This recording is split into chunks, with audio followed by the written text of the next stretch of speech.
ገነት ውስጥ ይሄ ነገር እኮ ስትገቡ እኮ ነው 72ም 17ም ስትገቡ ነው። ስለዚህ ልብ ብላችሁ እንደ ሰው በማሰብ ከጥላቻ ወጥታችሁ ምንም ከማይጠቅም ነገር ወጥታችሁ እንደ ሰው አስቡ። ክርስትና እውነትነቱን የሚረጋገጠው በሚመራበት መጽሐፍ እንጂ በእናንተ ውሸትና ቅጥፈት አይደለም። ክርስትናን የምታስቀጥሉት እውነት ካለው በእውነተኛነቱ ነው የሚቀጥለው እንጂ በእናንተ ቅጥፈት ክርስትና ሊቀጥል አይችልም። እስልምናን በመሳደብ ክርስትና ውስጥ የሚቆይ አንድ ሰውም አይኖርም፣ ትርጉሙም የለውም። ይሄ እንስሳ አይደለም እኮ ትውልዱ። እስልምና ውስጥ እንደዚህ አይነት አለ፣ ሴቶች አይከበሩም፣ እስልምና እንደዚህ ነው፣ እንዳትሄዱ፣ ትበላላችሁ፣ ትዋጣላችሁ፣ ትደፈራላችሁ ምናምን ብለህ በማስፈራራት እንደ ሕፃን ልጅ አስረ የምታስቀምጠው ትውልድ የለም። እንስሳ እኮ አይደለም። ዘመኑ በጣም የነቁ ወጣቶች ዘመን ነው። ስለዚህ እንደዚህ እያላችሁ በማስፈራራት ክርስትና ውስጥ እንዲቆይ የምታደርጉት አንድም ሰው የለም።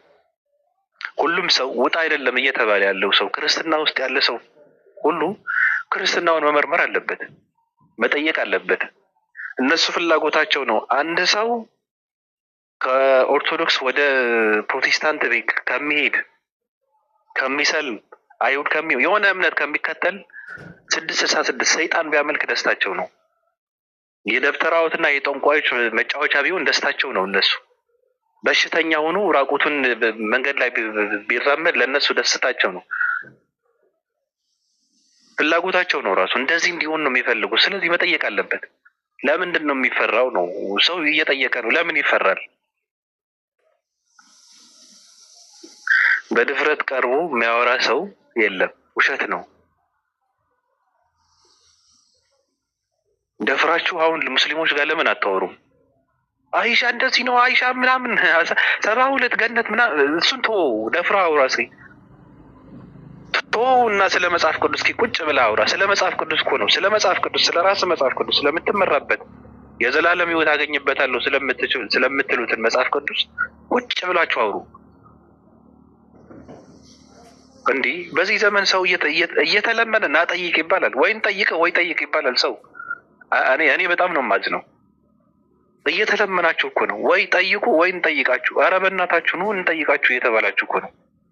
ወይ ጠይቁን ወይ እንጠይቃችሁ። ትንሽ አታፍሩም? የሆነ ስሜት አይሰማችሁም ውስጣችሁ? እኔ በጣም ነው የማዝነው። ስለዚህ ጠያቂ ሰዎች በጣም ነው የማደንቀው። የሚጠይቅ ሰው ደግሞ የሚያስደነግጥ ነገር ሲያገኝ መውጣት አለበት ብዬ አላምንም። መውጣት የለበትም። የሚያስደነግጥ ነገር ሲያገኝ ትንሽ ረጋ ብሎ በደንብ በስነ ስርዓት መፈተሽ አለበት። ከዛ በኋላ ደግሞ ላሽ ወደሚመቸው እንጂ አንዳንድ ሰው በድንጋጤ እምነት አልባ ሆኖ የሌለ ቦታ ላይ ነው እንትን የምታገኘው። አዝናለሁ። ብዙ ሰው ነው ሃይማኖት አልባ የሆነው። አሁን ብዙ ሰው ነው በቃ እንትን የሆነው የተራቆተው። ይሄ ያሳዝናል። ሰው ምንም በጣም ከባድ ነው። እምነት አልባ መሆን በጣም ከባድ ነው። ቀላል ነገር አይደለም። ልትታመመም ትችላለህ። የሆነ ሰዓት ላይ ሰላም የለውም። ስለዚህ ረጋ ብላችሁ ይዩት፣ መርምሩ፣ አንብቡ፣ ጠይቁ ነው የምለው። ከውርስ ሃይማኖት ውጡ። ሃይማኖታችሁን የምትከተሉትን መርምሩ። እንዴ ከአባት ቁሳቁስ ውረሱ እንጂ ሃይማኖት ወርሰ ምንድን ነው የአባትህን ሃይማኖት የምታስቀጥለው? ለማንኛውም ቀጥሎ ጥያቄ ያለው ሰው ካለ አስተናግዱ። አህመድ ቀጥሉ። ቃል እንዴት ነሽ? ቃል ጥያቄ ያለሽ?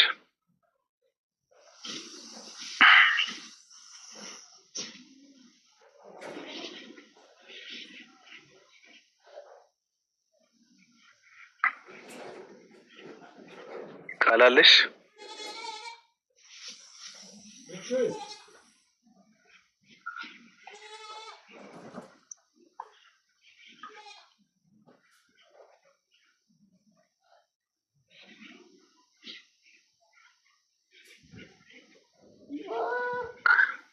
እንግዲህ ያው ዝም አትበለው፣ አቀጥሉ። እሺ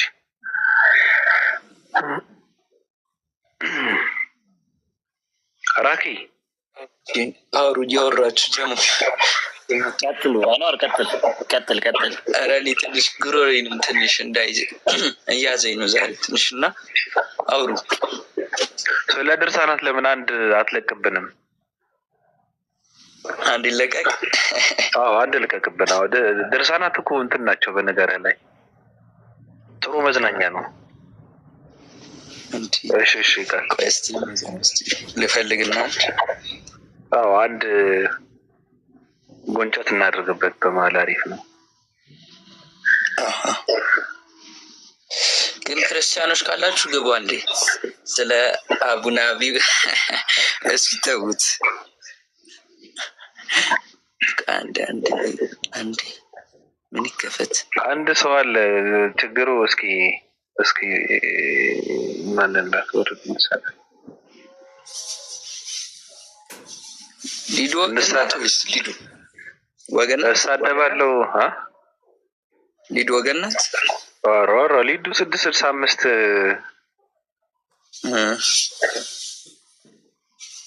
እኮ ናት። እሳደባለሁ ምናምን ነገር ካለ አንድ ሰው ጆሮን ገርዤ ነው ሲኦል ውስጥ የምከተው። አይፈቀድም። በትህትና ካወራ ግን እንደፈለገውን መበጥረቅ ይችላል። በትህትና እንደፈለገ ማውራት ይችላል። ጆ ሰላም የገባን አልገባም ነገር አይታይም። እኔ ይታየኛል። ብላክ ነው እኔ ጋር ብላክ ነው። አህዛብ ገብተሃል።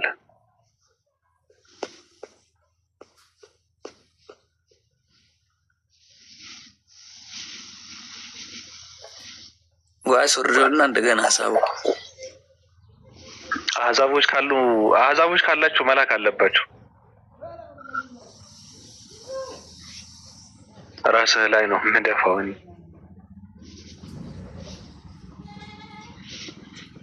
እስቲ ግቡ ናግባና ከመክፈታችን በፊት ናግባ። አህዛቦች ከገቡ እንድንሳቧቸው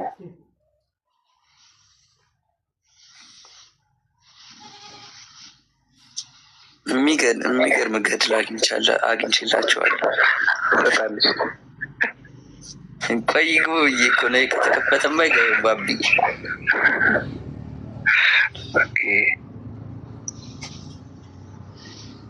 እስቲ አንድ ወገን ታቶች ካላችሁ አንድ እንጻፍ። እስልምና ላይ ጥያቄ ያላችሁ ክርስቲያኖች አንድ እንጻፍ ከታች። እሺ ካልገባችሁ ምን ይደረግ?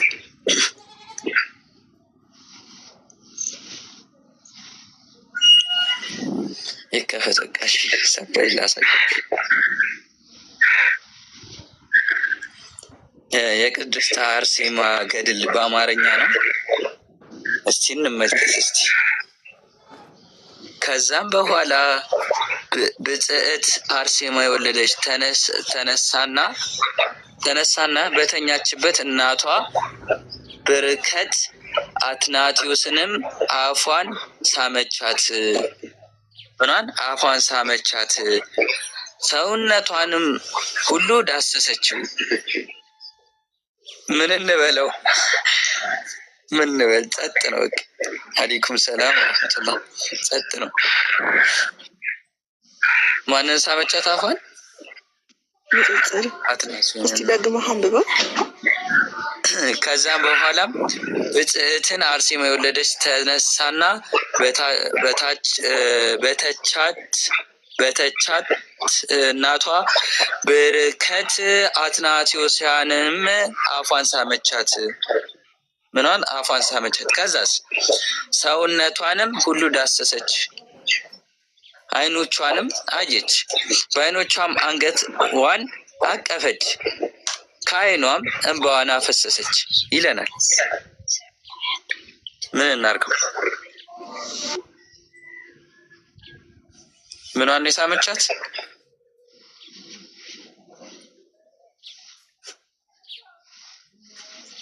አፏን። ስንክሳር አለ። ስንክሳር ሰኔ ምናምን እንደዛ ነገር። ቆይ እስኪ ስንክሳር ጥር 5 ላይ ይሄኛው አይደለም ምዕራፉን ታውቋለህ? ካወቅኩ አለኝ ሙሉ። አዎ ሰኔ ላይ ዘወርሃ ሰኔ።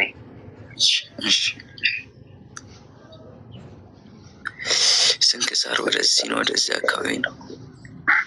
ስንክሳር ሰኔ ምዕራፍ ስንት ነው? ዘወርሃ ሰኔ 11 ላይ መሰለኝ። 11 ቁጥር። ሀሳቡ ምን ነበር? ከነገርከኝ ልጻፉና ላውጣ። እናቱን ያደረገው ቆይማ ማለት እናቱን ያደረገ ሰው አለ እዛ ጋር ታንብልናለህ። ገራም ታሪክ ነው። እኔን እንዳታስነብበኝው። ኖ ኖርማል ነው። ራስ ታነባታለህ። እኔ አላነብም። ችግር የለውም። ማማሲያ ነው የሚጠብቀኝ። ማሚ ማማሲያ ይዛ ነው የምትመጣው። ሀሳቡን ንገረኝና ልጻፈው።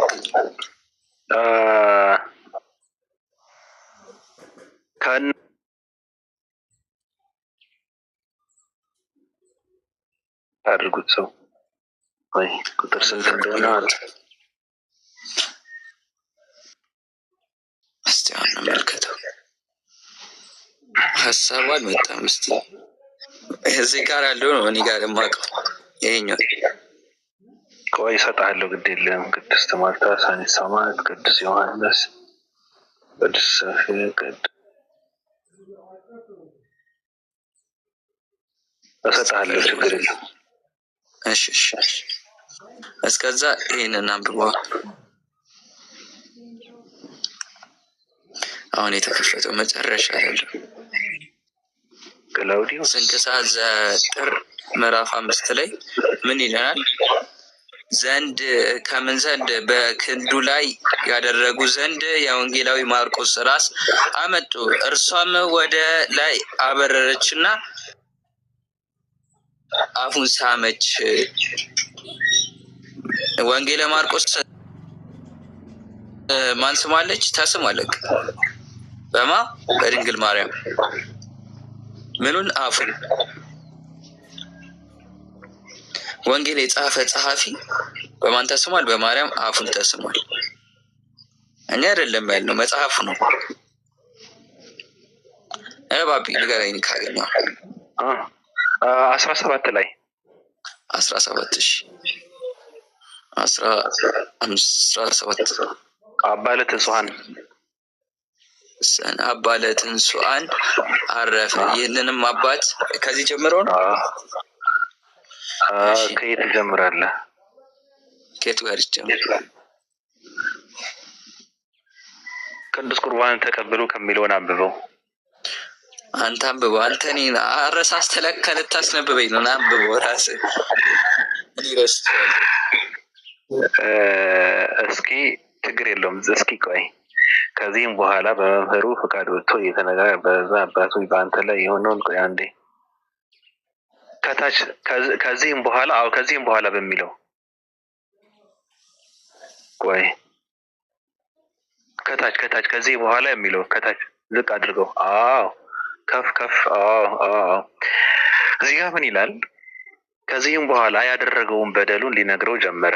እንዲህም አለው፣ ከእኔ አስቀድሞ እንደ እርሱ ያለማንም ያልሰራውን ኃጢአት ሰርቻለሁና አባቴ ሆይ በጸሎትህ አትርሳኝ። እኔ ቅስና ልሾም ፈልጌ ባልሾሙኝ ጊዜ ወደ ሌላ ሀገር ሄድኩ። ኤጲስቆጶስም ቅስና ሾሞኛል ብዬ በድፍረት በቁርባኑ ላይ የምቀድስ ሆንኩ። ለጠላትም በቁርባኑ መስዋዕት ውስጥ መርዝ አድርጌ ሰጠዋለሁ፣ እርሱም ይሞታል። ከእናቴም ጋር 10 ጊዜ ተኝቻለሁ። ከእኔም ጸንሳ ለመውለድ በደረሰች ጊዜ ስራ አጠጥቼ ሕፃኑን በሆዷ ውስጥ ገደልኩት። ኃጢአቴ ብዙ ነው፣ ተነግሮ አያልቅም እያለ ይቀጥላል። ረዥም ነው በነገርህ ላይ። መጨረሻ ላይ ይሄ ሰው አባለ ትንሱአን የሚባል አንድ አረመኔ ሰው፣ ይሄ ሰው ምንድን ነው ያደረገው? ሰዎችን በመርዝ ሲገድል ነበረ። ገብቷል? ሰዎችን በመርዝ ሲገድል ነበረ። ከእናቱ ጋር ደግሞ ከ10 ጊዜ በላይ ነው የተኛው። ገብቷል? ከእናቱ ከ10 ጊዜ በላይ ተኝቶ አስረገዛትና እናቱ ምንድን ነው ያደረገው? ልጁንና ወንድሙን የሆነውን ስራ አጠጥቼ ገደልኩት ይላል። መርዝ አጠጥቼ ገደልኩት ይላል። አዎ ገደለው ደግሞ እንደገና። አዎ ገደለው። ይሄ ሰው አባለ ተጽዋን የሚባል ሰው እኮ ነው። አሁን ገድል የተጻፈለት ሰው።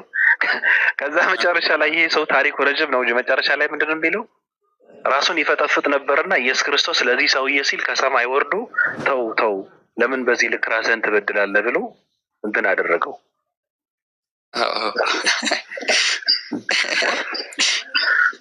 ከባድ ነው። ተአምር ነው። በጣም ከባድ ነው።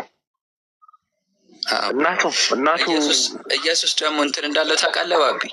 ይሁን የሴት ጡት እንዳለው የሴት ጡት እንዳለው ኢየሱስ የሴት ማለት የሴት ጡት ነው።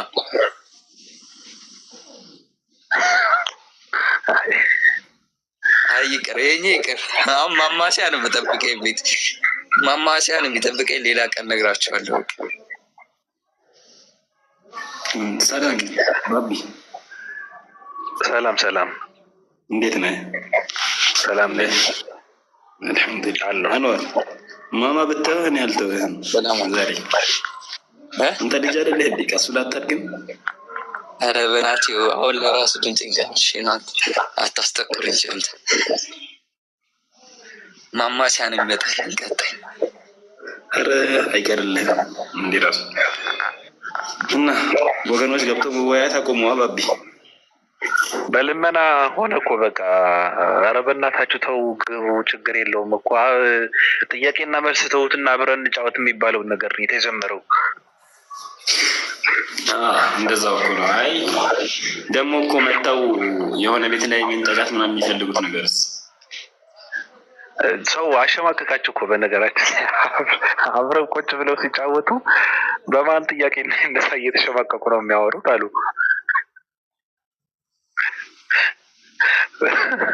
በዚህ ልክ ሰው መሸማቀቅ የለበትም። ከታች አላችሁ እኮ ለምን አትገቡ? ለዛም እኮ ነው የማይገቡት።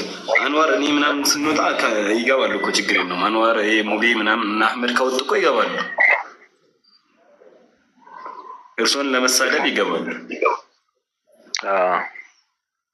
እስከዛ ግን ያው ጥያቄ ጠየቃለሁ ከገቡ። አንተ እነዚህ ስልጣን ያላቸው ሰዎች ራሱ እኔ እንዴት አድርጌ እንደመቀጣቸው ነው እንትን ያለኝ። አህዛብ ካያችሁ እኮ መቅለብ ነው ያለባቸው። እናንተ አስገቧቸው። መላክ የለበትም። የላከ ሰው ብቻ እኮ አይደለም። አህዛብ ካለ ወዲያውን ትስበዋለህ። አህዛብ ይላል ደግሞ ሌሎች አህዛብ ማለት እኛ አይደለንም ይላል። ከእናንተ በላይ አህዛብ የለም። በነገራችን ላይ አህዛብ የሚለው በመጽሐፍ ቅዱስ መሰረት ጣዖት አምላኪ ነው። ስለዚህ እናንተ ናቸው አህዛብ። በጳውሎስ መሰረት ደግሞ እናንተ ናቸው አይሁድ ያልሆናችሁ ነው ጳውሎስ። እኛ በዘር አይሁድ እንጂ ከነዛ ከዲቃላ አህዛብ አይደለንም ይላል። በቃ አለቀ። ስለዚህ አህዛብ እናንተ አህዛቦች ካላችሁ ነው።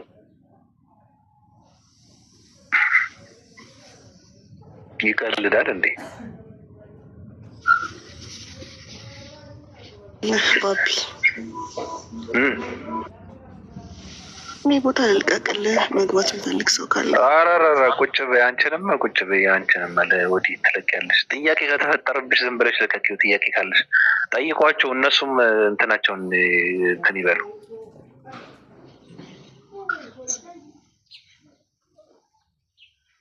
እኔ ልውረድ እንዴ? እኔ እወርዳለሁ።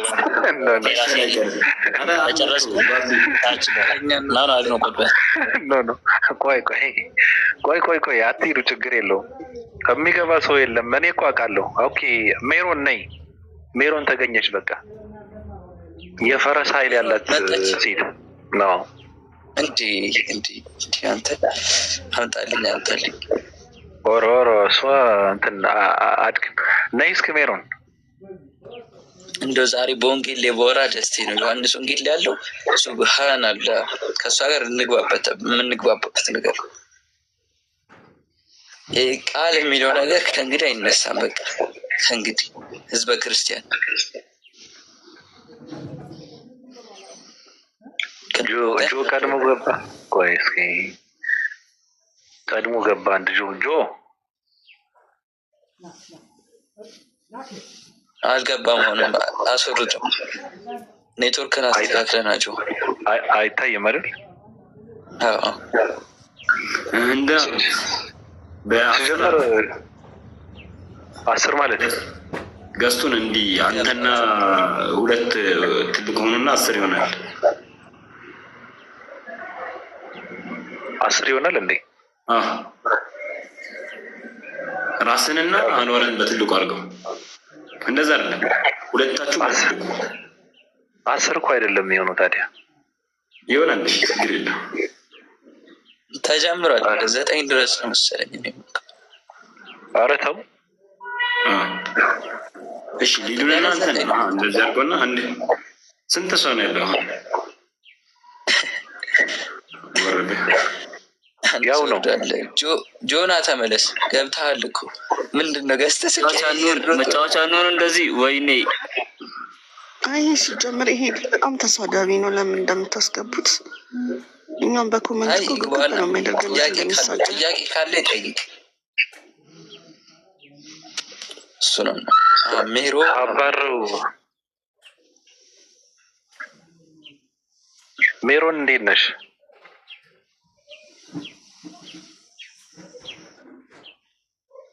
ናችሁ? ሰላም ነው? ቤት ውስጥ ነሽ? እንደውም እኔ አሁን የምፈልገው ምንድን ነው ሜሮን ረጋ ብለሽ የምታወሪበትን ነው። እየተንቀሳቀስሽ ምናምን ከሆነ በጣም ከባድ ነው። አትቻይም? አይ ዋትስአፕ ነኝ።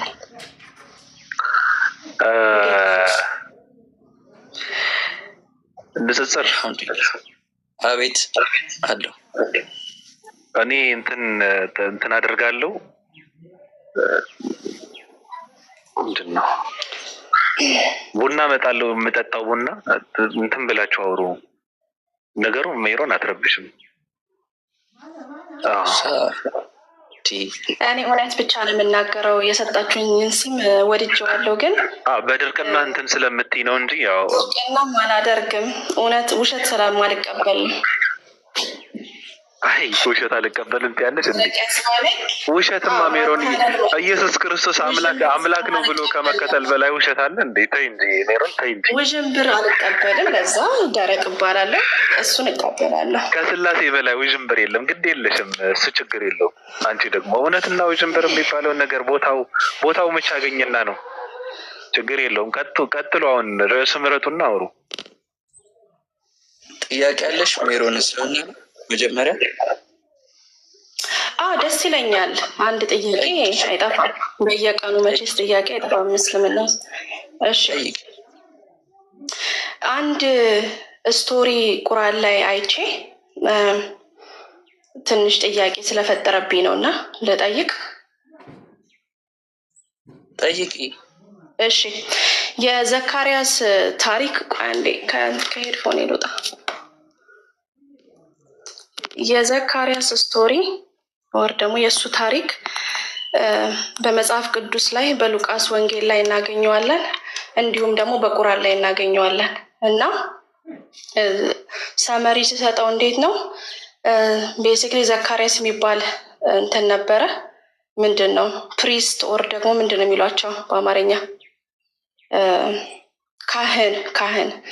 ካህን ነበረ። ሚስቱም ኤልዛቤት ትባላለች እና ሁለቱም ያረጁ ስለነበሩ ልጅ አልነበራቸውም በመጽሐፍ ቅዱስ ማለት ነው።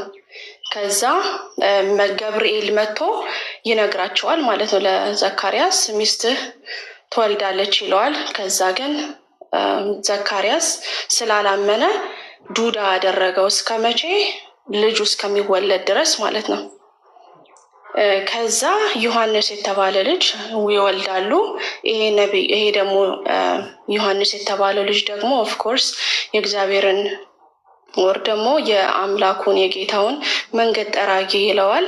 ወር ደግሞ የእሱን መንገድ የሚያቀና ብሎ ለዚህም ነው የተወለደው ዮሐንስ ማለት ነው። እና እንትን ፐርፐዝ እና ተልእኮ አለው ዮሐንስ። እና ከዛ ይሄንኑ ታሪክ ደግሞ ቁርአን ላይ እናገኛለን። ግን ቁርአን ላይ ስናገኘው ለየት ብሎ ነው የመጣው። አንደኛ ነገር ኤልዛቤጥ ስሟ እዛ ላይ አይጠቀስም፣ ውጭስ ችግር የለውም። ዘካርያስ እና ሜሪየም የተባለች አንድ ሴት የኢሳ ወር ደግሞ የኢየሱስ ክርስቶስ እናት በእርሱ ጋርዲያንሽፕ እንደምታድግ እዛ ቤተ መቅደስ ውስጥ ይናገራል ታሪኩን። አሁን ደግሞ ከቁርአን ፐርስፔክቲቭ እየተናገርኩ ነው። ከዛ እሱ ያሳድጋታል። የማርያም እናት በእኛ ቋንቋ እናወራው የማርያም እናት ለዘካርያስ ሰጠውና ቤተ መቅደስ ውስጥ ምግብ እየተመገበች አላህ እያወረደላት ይሆን አምናሽር እንዴት እንደሆነ ግን በተአምር ትበላለች ጠጣለች ይላል። ከዛ ታድጋለች። ከዛ ምን ያስባል ይላል በቃ ችል ልጅ ያይና ያው እሱም ልጅ ይመኛል። ከዛ አላህን ይጠይቀዋል። ከዛ አላህ እንግዲህ አጠራ አድርጌ ነው የምናገረው። ከዛ አላህ ቃል ይገባለታል። ቆይ እኮ ልጨርስ ነው እኮ ልዩነቱን እኮ እያየኸው እኮ ነው እንዴ? ጥያቄ እኮ እዚሁ ጥያቄ የምናገረው ላይ እኮ አለ። ከዛ ምን ያደርገዋል? ልዩነቱን እኮ እያየኸው ነው። እንግዲህ ቁርአን አረጋጋጭና አራሚ ከሆነ የመጀመሪያውን ስቶሪ ኮንትራዲክት ማድረግ የለበትም ማለት። ከዛ ልጨርስ ስቶሪውን። ከዛቺ ማርያም ታድጋለች በእርሱ ጋርዲያንሽፕ። ከዛ ምንድነው የሚሆነው? እንትና ቁርአን ምን ይላል? አፉን ለ3 ቀን ዘጋው ይላል፣ እንዳያወራ ዲዳ አደረገው ይላል። ለምን እንደሆነ ግን አይናገርም። ለምን ዲዳ እንደተደረገ አይናገርም። ሜሮን አሁን ላስቆምሽ ይቅርታ። ቁርአን ላይ ዲዳ ያደረገው ያወራችሁን ክፈችና እያሳየሽን ብታወይ እንዴ በደንብ እኮ እያስረዳው ነው። እንትን ኦብጀክሽን ካለ ልክ አይደለም ካልሽኝ ኮሬክት ማድረግ ትችላለህ። እኔ ስቶሪ እየተናገርኩ ነው። አፉን እንዳያወራ ዘጋው። እሺ ችግር የለው አመጣለሁ። ልክ ስጨርስ ስቶሪውን አመጣለሁ። አፉን እንዳያናገር አደረገው ነው ለ3 ቀን። በቃ ይሄን ነው ፖይንቴ። ከዛ እዚህ ቁርአን ላይ ደግሞ ማን ይምጣ ገብርኤል ይምጣ አይናገርም። ክሊርሊ በመጽሐፍ ቅዱስ ላይ ገብርኤል መጥቶን ያናገረው ይላል ዘካርያስን። በቁርአን ላይ ግን ገብርኤል የሚል ነገር የለም። ከዛ ለ3 ቀን ይልና በቃ ይሄን አይ ቲንክ ስሙ የሀያ ነው የሚባለው በቁርአን ቋንቋ ይወለዳል። ምንም አይነት ተልእኮ እንዳለው አይናገርም። እና እኔ ጥያቄ ምንድን ነው? አንደኛ ነገር ቁርአን አራሚ ከሆነ ከዛ ጥያቄ ምንድነው? ሜሪ ኦር ደግሞ ማርያም የተባለችው ስቶሪ መጽሐፍ ቅዱስ ላይ የለም። አንደኛ ነገር የኢየሱስ ክርስቶስ እናት ማርያም የኤልዛቤጥ ዘመድ ናት በመጽሐፍ ቅዱስ። እዚህ ጋር ደግሞ ቁርአን ላይ የሚለን ምንድን ነው? ማርያም የተባለች አንድ የኢየሱስ ክርስቶስ እናት ወር ደግሞ የኢሳ እናት በዘካርያስ እጅ ውስጥ እንዳደገች ወር ደግሞ ቤተ መቅደስ ውስጥ እንዳደገች ይናገራል። ሁለት ፕሮብለም ማለት ነው።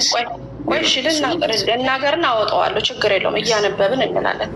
ምንድነው ችግር የተፈጠረብኝ?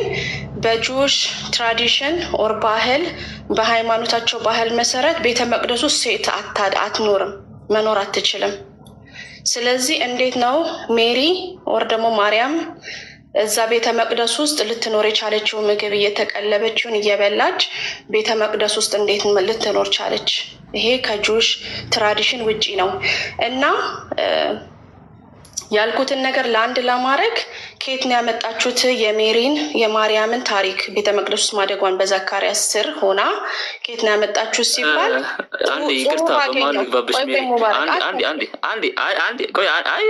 አንዴ 5 ደቂቃ ሁሉ ሰማንሽ።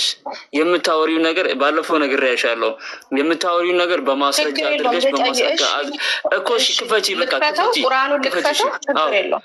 ክፈቺው። በትልቁ አድርጎ እንድጨርሰው ደስ ይለኛል። ጥሩ ተናጋሪ ነኝ፣ ስለዚህ አውቃለሁ ማወራውን አይደል ማለት ያልባባው። በቃ ማስረጃ ክፈቺ። ይኸው ማስረጃ ክፈቺ አንዴ። እኔም ላስጨርሽሽ ነበር ግን 3-4 ጊዜ እያነበብንማ ጥሩ ነው። እንደውም እያነበብን ሲሆን ጥሩ ነው። ችግር የለውም ልክፈተው። አሚን ግን ለሰው ለታይም ላለማጥፋት ስንል የተሳሳተ እኮ ክፈቺው። ማስረጃውን ክፈቺው በእናትሽ። ሌላውን ትተሽ ጠይቁ መከራ አሁን ላወራሹ ነገራቶች ሁሉ ማስረጃ። ጥሩ እሺ፣ አንዴ ጠብቅ፣ 1 ሰከንድ።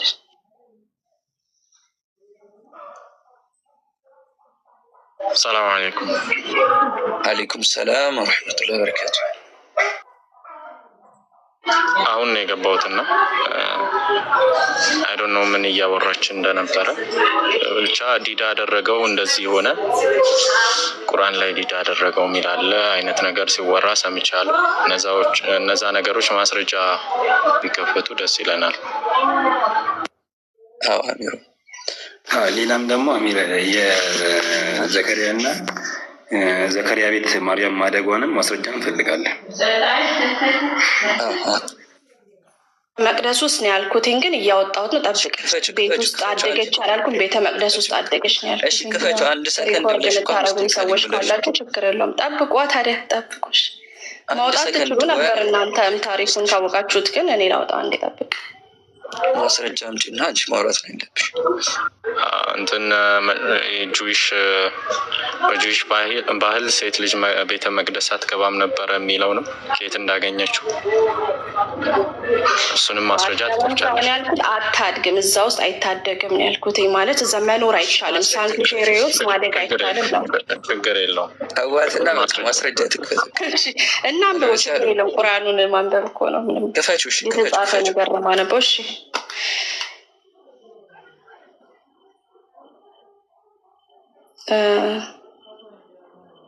እንደ ከላይ ጀምሮ ላውጣ። ባቢ አንድ ሰው አስገባል። አብዱል ፈታህ የሚባለውን ሰውዬ እዚህ ቤት አስገባዋል። አንድ ሰው ወረደና አስገባ።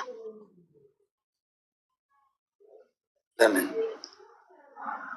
ትግባባ ነው ፈልገው? እሱ ሰው ንግዱን ነው ማስቆምበት። ይግባ። እሺ እንዲህ እናድርግ። ሜሪ እንትን ነው ቦታውን እኔ ልንገርሽ። ከረኔ ማንበብ ካስፈለገ ነው። ሌላ ሰው ማስገባት ከፈለጋችሁ ቀጥሉ፣ ችግር የለውም። ማቋረጥ እንደሆነ የግል ነው። አስገቡ፣ ችግር የለውም። ሌላ ሰው ማውራት የምትፈልጉ አይ ክፈችው። አንቺ ላወራሹ ማስረጃ ክፈች። ሌላ ሰው አይገባም።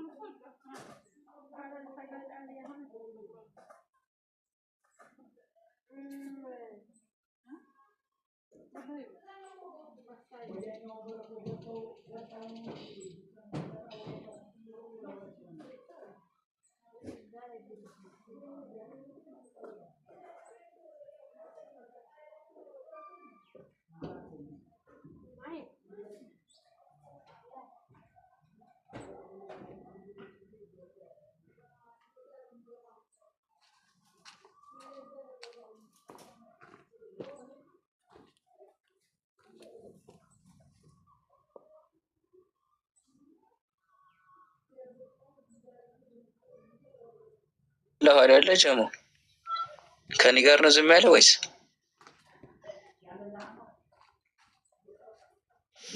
ለገች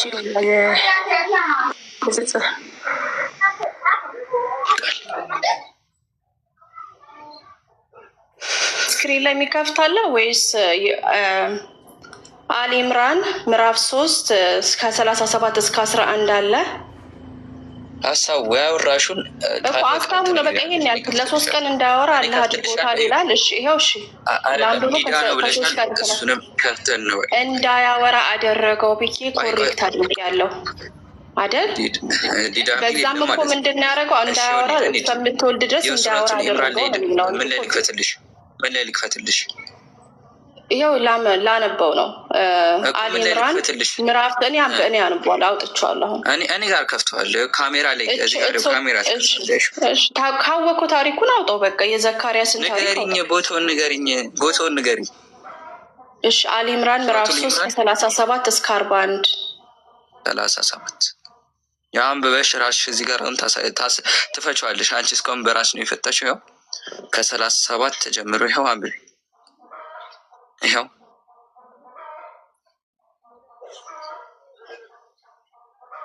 ና አንብቢው። ሜሮን ፊቴ እያለ ለምንድን ነው ከአንተ ስክሪን ላይ ማነበው? እሺ አንብቢው። ስቀጥፊ ግን አንድ ቃል ስቀጥፊ ካዩሽ ወላሂ በቃ እኔ አልከትም። ቃሉን ማንበብ እንችላለን። ቀጣይ አንብቤሽ አንድሽ ላንብብ።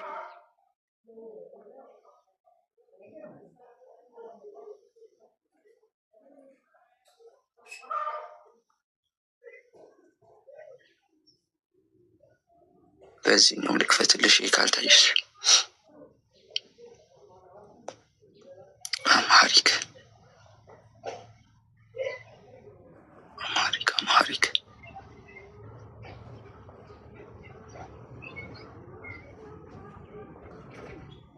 እሺ ብዙ ቦታ ላይ ነው ያለው ማለት ቦታ አለ። ይህን ጨርሽ። እሺ እንደዚህ የምትሉ ከሆነ አላመጣም። አሁን ሶስት ቦታ ላይ ነው ታሪክ ያለው ዲቴል ያለበት ከፍቼዋለሁ። ምንድነው የምትይው ሜሮን? አላመጣውም እንደዚህ የምትሉ ከሆነ ምናምን ለአውራሹ ነገር እኮ ነው ማስረጃ የተጠየቅሽው። ለምን ትቀጥፊያለሽ? አንብቢ። ያለሽን ተባበርንሽ፣ ከፈትንልሽ።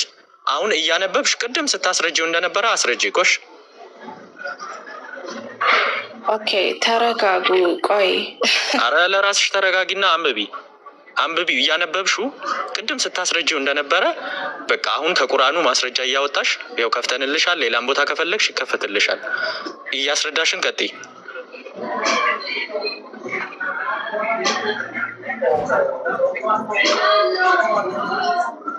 በይ አይዞሽ። ካሚሮ ግን ታውቃለህ የቻችፒቲ ስራ ውጤት ነው ይሄ። ወላሂ አይደለም። ተረጋጉ ማለት አንድ ነገር ሰው ሲያስረዳ መጀመሪያ አቋርጣችሁ ማስረጃ ማለት ሰው ገና ጥያቄውንም ሳይጠይቅ ማስረጃ ይባላል። አይ እንላለን እኛ እንላለን። ይኸውልሽ ተሳስተሻል ብለህ አውጥተህ ማሳየት። አዎ እኛ ማስረጃ እንላለን። እሺ እዚህ ክርስቲያኖች አይደለንም እኛ። ችግሩ እሱ ነው። ያለ ማስረጃ እናወራም። ማስረጃ እንጠይቃለን እኛ። ስለዚህ ያው ማስረጃ ክፈች ያልንሽ መክፈት አልቻልሽም፣ ከፈትንልሽ። ይሄው ከፍቶልሻል አንዋር። ሌላም ከፈለግሽ ይከፈትልሻል። ከራሴ ስክሪን ላይ ማንበብ አልችልም። ይሄው የከፈተልሽን አንብቢ። ሌላ ቦታ ይከፈትልሽ ችግር የለም። አዎ እኛ እንከፍትልሽና አንቺ ከራስሽ ስክሪን አንብቢ። ግን ቦታውን ለእኛ ንገሪን። እዚህ እያየ ነው እኛ ምናምን። አሊ ኢምራን 3:37-41 ብዬዋለሁ። እሺ አንብቢ። እያነበብሽ አስረጃ ቀጥይ። እሺ ችግር የለውም። አንቺ ስክሪን ላይ አንብቢ። እሺ ጌታዋን በመልካም ተቀበለላት፣ መልካምንም ማሳደግ አሳደጋት። ዘካርያስም እያስተካከልሽ በስርዓት አንብቢ። ችግር የለውም። እሺ መልካምንም ማሳደግ አሳደጋት። ዘካርያም አስተዳደግ ነው የሚለው። ኧረ በፈጠረሽ አምላክ አሳደጋት ነው አይደለም የሚለው። ፖይንቱ ይላችሁ አይልም። በስነ ስርዓት አንብቢ። አንብበው አንተ አንብበው። እንግዲህ እኔ ስክሪን እያየሁ እያነበረው ቁርአን ዳትካም ላይ ሆኜ ነው የማነበው። እሺ አንብበው፣ ችግር የለውም። እኔ ስለማይታየኝ ነው። አይ አንብቢው ከራስሽ ስክሪን። የራስሽ ስክሪን ላይ የማይታይም አነበው አይደለም ትላላችሁ። ካልሆነ ደግሞ ከእናንተ ጋር ያለውን አንብቡት። እስኪ ክፈችው። የትኛውን ነው የምታነቢው? ቻችቢቲ ነው አይደለም? እኔ ቁርአን ነው አይደለም? ሁሉም ቁርአን እንደዚህ ነው የሚለው። እንደዚህ አንቺ ባነበብሽው መልኩ የሚል ቁርአን የለም።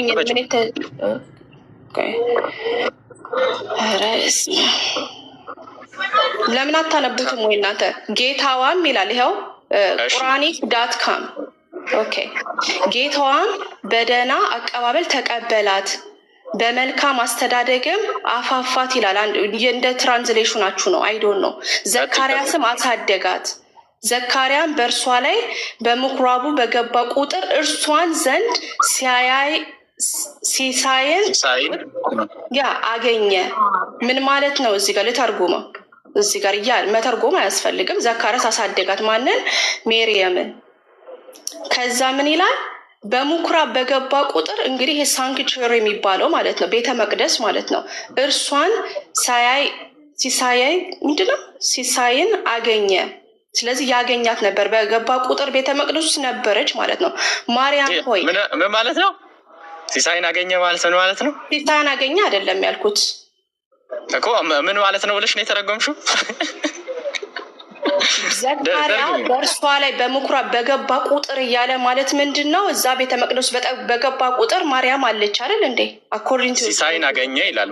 ምን ለማለት ፈልጎ ነው? ሲሳይን አገኘ ማለት እሷን አሳዳጊ ስለሆነ አሳዳጊ ሆኖ ስለተቀበለ አምሹር አላህ ሲሳይን ይሰጠዋል። አይዶን ነው አይደለም። እኔ ፖይንቴ እዚህ ላይ አይደለም። ፖይንቴ እዚህ ላይ አይደለም። ዋናው ነገር በቃ እሺ። ስለዚህ አንቺ ማታቂውን ነገር አትለፊ። አርጊመንት ይሄ አይደለም አሚር፣ ይሄ አይደለም እኮ አርጊመንትሽ። እሱ ካልሆነ በራስሽ አትፍቺ። ማስረጃ አምጪ ያሉኝ ምንድነው? ለ3 ቀን እንዳያናገር አላህ አረገው ስል ማስረጃ አምጪ አለኝ። ይሄው አይደለም ዲዳ አደረገው ነው ያልሽው። ኦኬ ቀጥይ። ስለዚህ አሁኑ ቦታ ላይ ተሳስተሻል። እሺ 3 ቀን ተሳስተሻል። እሺ የአሁኑ ቦታ ላይ ተሳስተሻል። እሺ እኔ ስለዚህ ትርጓሜ ችግር የለብኝ። ይሄን ልተረጉም አልመጣሁም። ፈርስቶ ለትርጓሜው አይደለም። ትርጓሜውማ በስርዓት አስቀመጠ። አንቺ እኮ በራስሽ መንገድ ፈታሹ። ዋናው ምንድነው? ማርያም የምትባል ሴት በዘካርያስ ስር እንደነበረች እያሳደጋት እንደሆነ ነው ፖይንቱ አይደል? ፖይንቱ የምንወስደው እሱ ነው። እንደዛ አይደለም ያለሽ ሰው አለ እንዴ? ዘካርያስ አላሳደጋትም ያለሽ ሰው አለ ከሙስሊሞች መካከል እኮ? እኔ የምለው ምንድን ነው? ቆይሽ ጥያቄን እኮ ብጨርስ የወላ ሚስኮንሰፕሽን አይመጣም። እያነበብሻለሽ ማርያም የምትባልን ሴት ዘካርያስ እንዳሳደገና በምኩራብ ውስጥ እንዳለች የሚናገር ካነን የሆነ መጽሐፍ ቅዱስ ውስጥ የለም። ይሄ ታሪክ የመጣው አይገባኝ። ስለዚህ አንቺ ሀሳብሽ ቁርአን ላይ ያለው መርያም ይሄንን ነቢዩ መሐመድ ኬታ መጣው ይሄን ታሪክ ነው። ፈርስቶቮል ከመጽሐፍ ቅዱስ ነው አይደል? ሉቃስን መጀመሪያ የዘገቡ ይሄንን አይደል? ሉቃስን የፈጠረው ፈጣሪ ነው እኮ ምን እንደሆነ እየነገርሽ አለ። ሉቃስን ትቀበላለሽ? አንቺ ሀሳብ ገብቶኛል፣ ጥያቄሽ ገብቶኛል። ቆይ ይሄን ታሪክ መጀመሪያ ከየት አመጣው ነብዩ መሐመድ? ቢካዝ ይሄንን ታሪክ የዘገበው ሉቃስ ነው።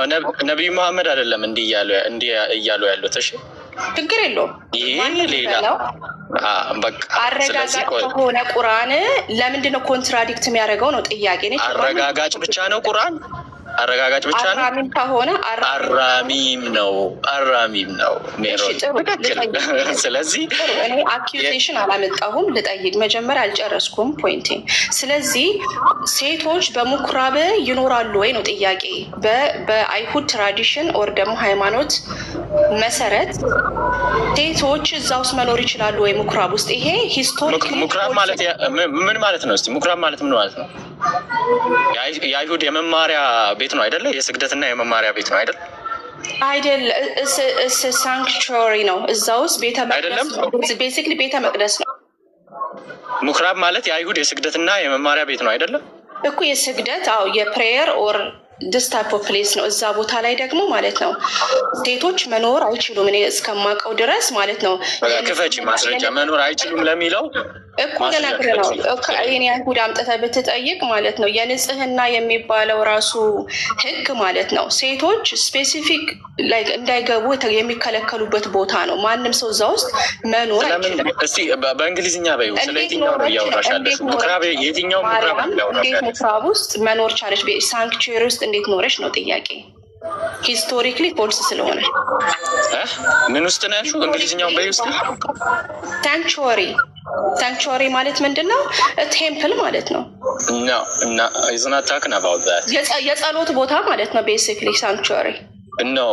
ይኸውልሽ እንትን ምንድን ነው ስሙ? አስታውሱኝ ስሙ። ሳይነጎጉ ስለሚባል ነገር ሰምተሽ ታውቂያለሽ? አይሁዶች እንትን ቶራን ለመማር የሚሰበሰቡበት ቦታ ሰምተሽ ታውቂያለሽ ሜሮ? እንደዛ አይደለም የሚለው ይሄ አሚን ካህን የሆነው እሺ እንትና ለምንድን ነው ሳይነጎግ ስለሚባል ቦታ ሰምተሽ ታውቂያለሽ? ራሱ በመጽሐፍ ቅዱስ ላይ ስንሄድ እኮ እዚህ ቦታ ላይ ብቻውን ይገባ ነበር፣ ጸሎት ያደርጉ ነበር። እዚህ ቦታ ላይ ጸሎት ማድረጊያ ቦታ እንዴት ነው አንድ ሴት የምትኖረው እዛ ውስጥ? እኮ ጸሎት እያደረገች ነው አይደለም የምትኖረው? አይደለም መኖሪያን ምግብ ራሱ አላት ይላል በቁርአን ላይ። ምግቦች እዛ እኮ ምግብ ቅድም እኮ የተሳሳተ ሜሮን ወይ ላውራ ወይ አውሪ እንዴ። ቀጥል እሺ፣ ቀጥል አሚር። በቃ እሺ፣ ሚዩት አድርጊሽ። ሚዩት አድርጊ። ምን ልታስረዳኝ ነው? እሺ ሚዩት አድርጊ ላስረዳ ወይ አውሪ። እኔ ሚዩት ላድርግ አዎ እሺ። ሳይኖጎግ ስለተባለው ቦታ ምን እያለች ነው? ሴቶች እዛ አይገቡም ነበር አይነት ሀሳብ ነው። አላህ ሱብሓነሁ ወተዓላ ግን ስለ መርየም ሲያወራ ምን አለ? መርየም ጌታዋን አመስጋኝና ለጌታዋ ቅርብ የሆነች ባሪያ ስለሆነች ጌታዋን ቀን ከሌት በማመስገን የት ትኖር ነበረ? ምኩራብ ውስጥ ትኖር ነበረ። ምግብ ወይም ሲሳይን አላህ ሱብሓነሁ ወተዓላ በየጊዜ ያወርድላት ነበር። ኢቨን የበጋውን ምግብ በክረምት የክረምቱን ምግብ ደግሞ በበጋ ዘከሪያ ወደ እሷ ምግብ ለማቅረብ ምግብ ለመስጠት በገባ ቁጥር ያገኝ ነበር። ለዛ ነው ቅድም ያነበበችው ቦታ ላይ ዘከሪያ በእርሷ ላይ በምኩራባ በገባ ቁጥር እርሷ ዘንድ ሲሳይን አገኘ የሚለው ማለት ነው። እና አላህ ሱብሓነሁ ወተዓላ የበጋውን ምግብ በክረምት የክረምትን ምግብ በበጋ ለማርያም ያወርድላት ነበረ፣ ሲሳይን ይሰጣት ነበር። ማርያም ደግሞ እዛ ምኩራብ ውስጥ ወይም ደግሞ ሳይኖጎግ ውስጥ ትኖር ነበረ። ምን እያደረገች? እየጸለየች ጌታዋን እያመሰገነች ንጽሕት ሆና እዛ ትኖር ነበር ነው። አሁን እዚህ ላይ ጥያቄሽ ምንድን ነው ሜሮን?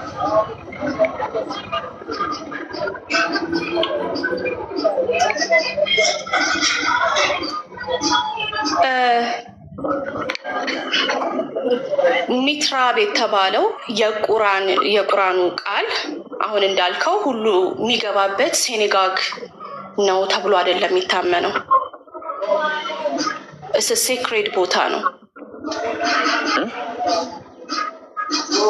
ሳንክቲፋይድ ሆነ የጸሎት ቦታ ነው ማለት ይሄ ዝም ብሎ ማንም የሚገባበት እኮ እየጸለየች ነው። ሰዋት እየጸለየች ነው የሚለው ወይስ እየኖረች ነው የሚለው? እየጸለየች ነው የምትኖረው። እዛ የምትኖርበት ምክንያት እኮ ንጽሕት ሆና አምላኳን ብቻ እያመሰገነች እየጸለየች ለመኖር።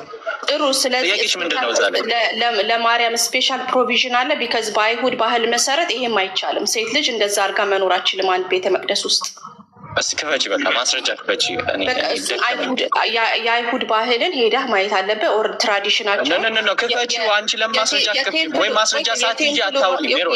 የቴምፕል ሩላቸውን ሄዳችሁ ማየት ትችላላችሁ። እዚህ ጋር ቁጭ ብዬ የቴምፕል ሩልን አላስረዳም፣ እናውቃለን። አይሁድን ብትጠይቀው ሴት እዛ አሁን ሜሮን የኖረችው ቴምፕል ውስጥ አይደለም አላልሽም እንዴ? ሳይኖጎግ ውስጥ አይደለም የኖረችው ቴምፕል ውስጥ አይደለም አላልሽኝም እንዴ? የቴምፕል ሩል ትይኛለሽ እንዴ መልሰሽ?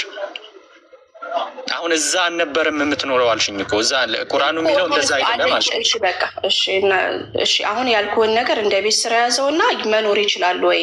እዚህ እንደ ቤት ስራ ምኑን ሊያዘው? ራስሽ እኮ ከራስሽ ጋር ኮንትራዲክት እያደረግሽ ነው። የጸሎት ቦታ ላይ ሴቶች ምግባቸውን ይዘው እቃቸውን ይዘው እዛ ውስጥ መኖር ይችላሉ ወይ ከካህን ጋር የሚለውን ነገር ለአንተ እሰጣለሁ ማለት ነው።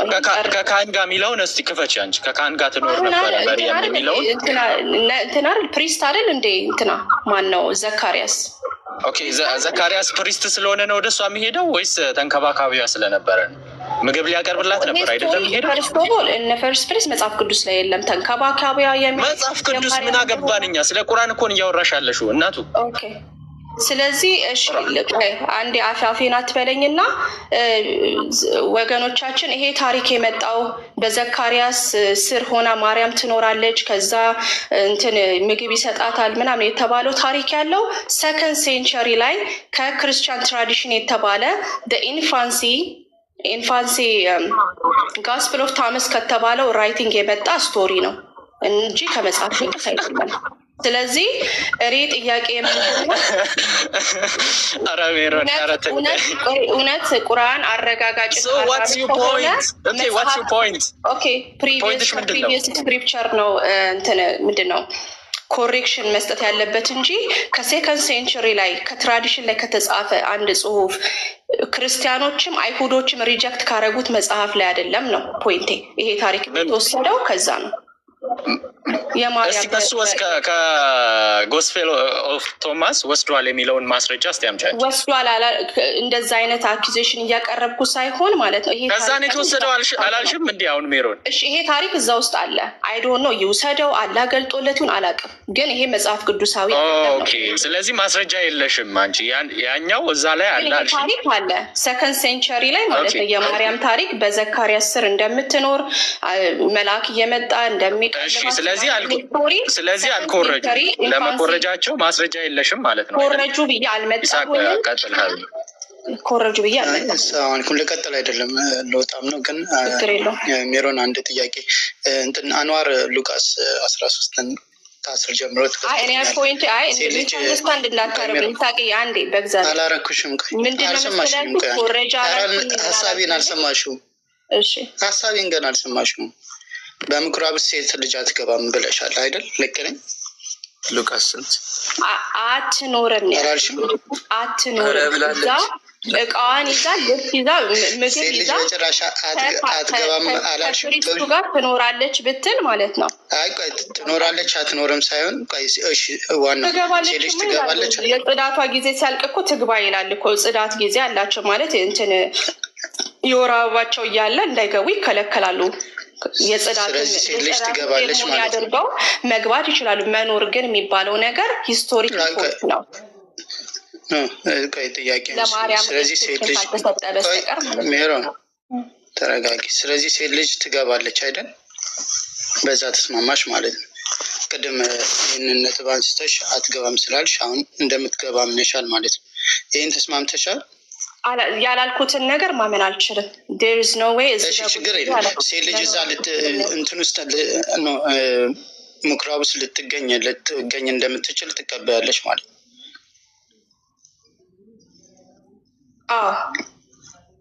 ትቀበያለሽ። ስለዚህ እዛ መገኘቷ ራሱ ችግር ነው ብለሽ አታምኝም ማለት ነው። እሱን እንስማማለን፣ አንቺም ትስማሚያለሽ ማለት ነው። አሁን ጥያቄሽ ቁርአን ከእንትን ትክክለኛ ካልሆኑ እንትኖች ወስዷል እና ትክክለኛው ደግሞ የሉቃስ ነው ብለሽ መስፈርት አድርገሽ ወይ ደግሞ አምጥተሽዋል። ሉቃስን መስፈርት አድርገሽ እንድትይዢ ማን ነው የፈቀደልሽ? እንደ እስልምና ወይ ደግሞ እኛን መስፈርት አድርገሽ ሉቃስ ትክክለኛ፣ ለምሳሌ ሉቃስ የአይን ታማኝ ነው ማለት በአይኑ አይቷል ይህንን ድርጊት ይህን ክስተት በአይኑ አይቷል ሉቃስ? ሜሮን እሱ ጋር ልንሄዳለን። ፈርስት ኦፍ ኦል ይሄ ስቶሪ በአይኑ ያየ ታማኝ ሰው ነው ወይ? ጥያቄን አትበሉ። የጠየቁሽ ጥያቄ ሜሮን ሉቃስ የአይን ታማኝ እማኝ ነው ለክስተቱ? ቁርአን የዘገበው ከሉቃስ ዝጋቢ ጋር ኮምፕሊት የተለያየ ስቶሪ ነው። የጠየቁሽ ጥያቄ ተለያይቷል ወይስ አልተለያየም? ተለያይቷል ወይስ አልተለያየም ሳይሆን ሉቃስ የአይን ታማኝ ነው ወይ? የአይን ታማኝ ነው ወይ ነው የኔ ጥያቄ። ላችሁ እንግዲህ ፈርስት ኦፍ ኦል ማለት ነው ይሳቅ ይህን ጥያቄ ስትጠይቅ ጥያቄንም አንድ ጥያቄም እስካሁን የጠየኩሽን መልሽው ነው የጠየኩሽን መልሽው። መስፈርት ለምን እንዳረግሽው ልመጣ ስለሆነ የጠየኩሽን እንድትመልሽው ነው። ሉቃስ የአይን እማኝ ነው ወይ ለክስተቱ? ጥያቄያችን ሉቃስን ይዘሽማ ሉቃስ ጋር ካለ ይቃረናል ብለሽ ነው የመጣሽ። ይሳቅ ጥያቄ አላልኩኝም። ሆልዳን መጀመሪያ ጥያቄውን አልሰማችሁም። ተውሹ የመጀመሪያ ጥያቄሽን አንዴ ተረጋጋና አንዴ ስማ። መጀመሪያ ጥያቄም እኮ ገና ሳይጠሪ ምንድን ነው ማስረጃ አምጪ ሲሉኝ አሁን ከፍተን እያነበብን ነው። ገና ጥያቄንም እኮ አልጠየኩም። ብዙ ጥያቄ አለኝ። ልብ በሉ ስሟት። አይ አንዱን ጥያቄ ጠይቂና ከዛ ወደ ሁለተኛው እንሄዳለን። ብዙ ጥያቄ በአንድ ላይ አይጠየቅም እኮ። ስለዚህ እኔ ጠይቅና አንተ የምታውቀውን ስለ ዘካርያስ በቁርአን ላይ ስለተጻፈው ዘካርያስ ትመልስልኛለህ ማለት ነው። ምክንያቱም አረጋጋጭና አራሚ ስለተባለ እኔ ከቁርአን ተነስቼ ነው እየጠየቅኩ ያለሁት። አንዱ የነበረው ጥያቄ ማርያም የምትባል ሴት በዘካርያስ ስር ምንድን ነው ምን አዳፕት ተደርጋ አሁን አሳዳጊዋ ሆኖ እዛ ቤተ መቅደስ ውስጥ እንደኖረች ይናገራል። ይሄ ከመጽሐፍ ቅዱስ አልመጣም፣ ከሰከንድ ሴንቸሪ ከሆነ ጽሁፍ ነው ይሄ የምናገኘው ማለት ነው። ስለዚህ እሱን ተስማምናል። አሁን ሁለተኛው ጥያቄ ምንድን ነው? ቁርአኑ ሲናገር የመጀመሪያው ጥያቄሽ ምንድን ነው? የመጀመሪያው ጥያቄሽ ምንድን ነው? መጀመሪያ የጠየኩት ለ3 ቀን አፉን እንደዘጋው ይናገራል ዘካርያስን ማለት ነው። ያው መጽሐፍ ቅዱሱ የሚለው ግን ልጁ እስከሚወለድ ድረስ አፉን እንደዘጋው ነው። ከዚህ ወደዛ ትዘያለሽ እንደሆነ አላውቅም። ልጠይቅ ከዚህ ቁርአን ላይ ነው ጥያቄ። ስለዚህ እዛ ላይ ደግሞ ቁርአን አይነግረንም ለምን አፉን እንደዘጋው ለ3 ቀን። ለምንድን ነው የዘጋው 3 ቀን? ምን አጥፍቶ ነው ዘካርያስ? ምክንያቱም መጽሐፍ ቅዱስ ነው የሚያስረዳን ይሄንን ነገር ለምን አፉን እንደዘጋበት የሚያስረዳን መጽሐፍ ቅዱስ ነው። ስለዚህ መጽሐፍ ቅዱስ ነው የምንቀበለው። ቁርአን ለ3 ቀን አፉን ዘጋ ይለናል፣ ግን ለምን እንደተዘጋ የዘካርያስ አፍ አይናገርም። ስለዚህ እናንተ ለምንድን ነው የዘጋው ብላችሁ ነው የምታምኑት? ጥያቄ አንደኛ። መጀመሪያ መደምደሚያ ይዘሽ መጣሽ። ቁርአን ላይ አይገልጽም ማለት ወይ? እሺ በቀችን አጭር መልስ መመለስና ሙቮን ማለት ነው። ሚዩት አድርጊ፣ በቃ ሜሮን ሚዩት አድርጊ እስቲ። መጀመሪያ አንደኛ መደምደሚያ ሰርተሽ መጣሽ። ቁርአን ላይ ለምን እንደሆነ አይገልጽም። ካላነበበ ለምንድን ነው ብለሽ መጠየቅ ትችያለሽ። ማለት ለምንድን ነው እንደዚህ ያለው እንትን ያለበት ብለሽ ብትጠይቂ፣ ምክንያቱ ተገልጿል ብለሽ ብትጠይቂሽ። አንቺ ግን መደምደሚያ ይዘሽ ቁርአን ላይ አልተገለጸም፣ ቁርአን ላይ ተገልጿል ለምን እንደሆነ ማለት ነው። እሱን ቆይ ላውጣለሽ እዛው ሱረቱል መርየም ላይ ካልተሳሳትኩኝ።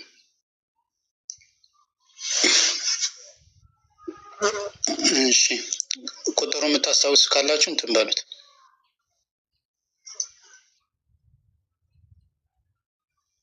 በትልቁ አድርገህ መጽሐፉን ያዝኩት ግን አለ።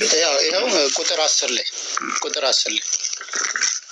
ምዕራፍ 19 ቁጥር 10 ላይ ግን ከእንትን እንጀምረውና እንትን እንበል ዘካርያስ ልጅ በወንድ ልጅ አላህ ስብሐት ከ7 እንጀምረው እንትን ብዙም ሳንወድ ማለት ነው።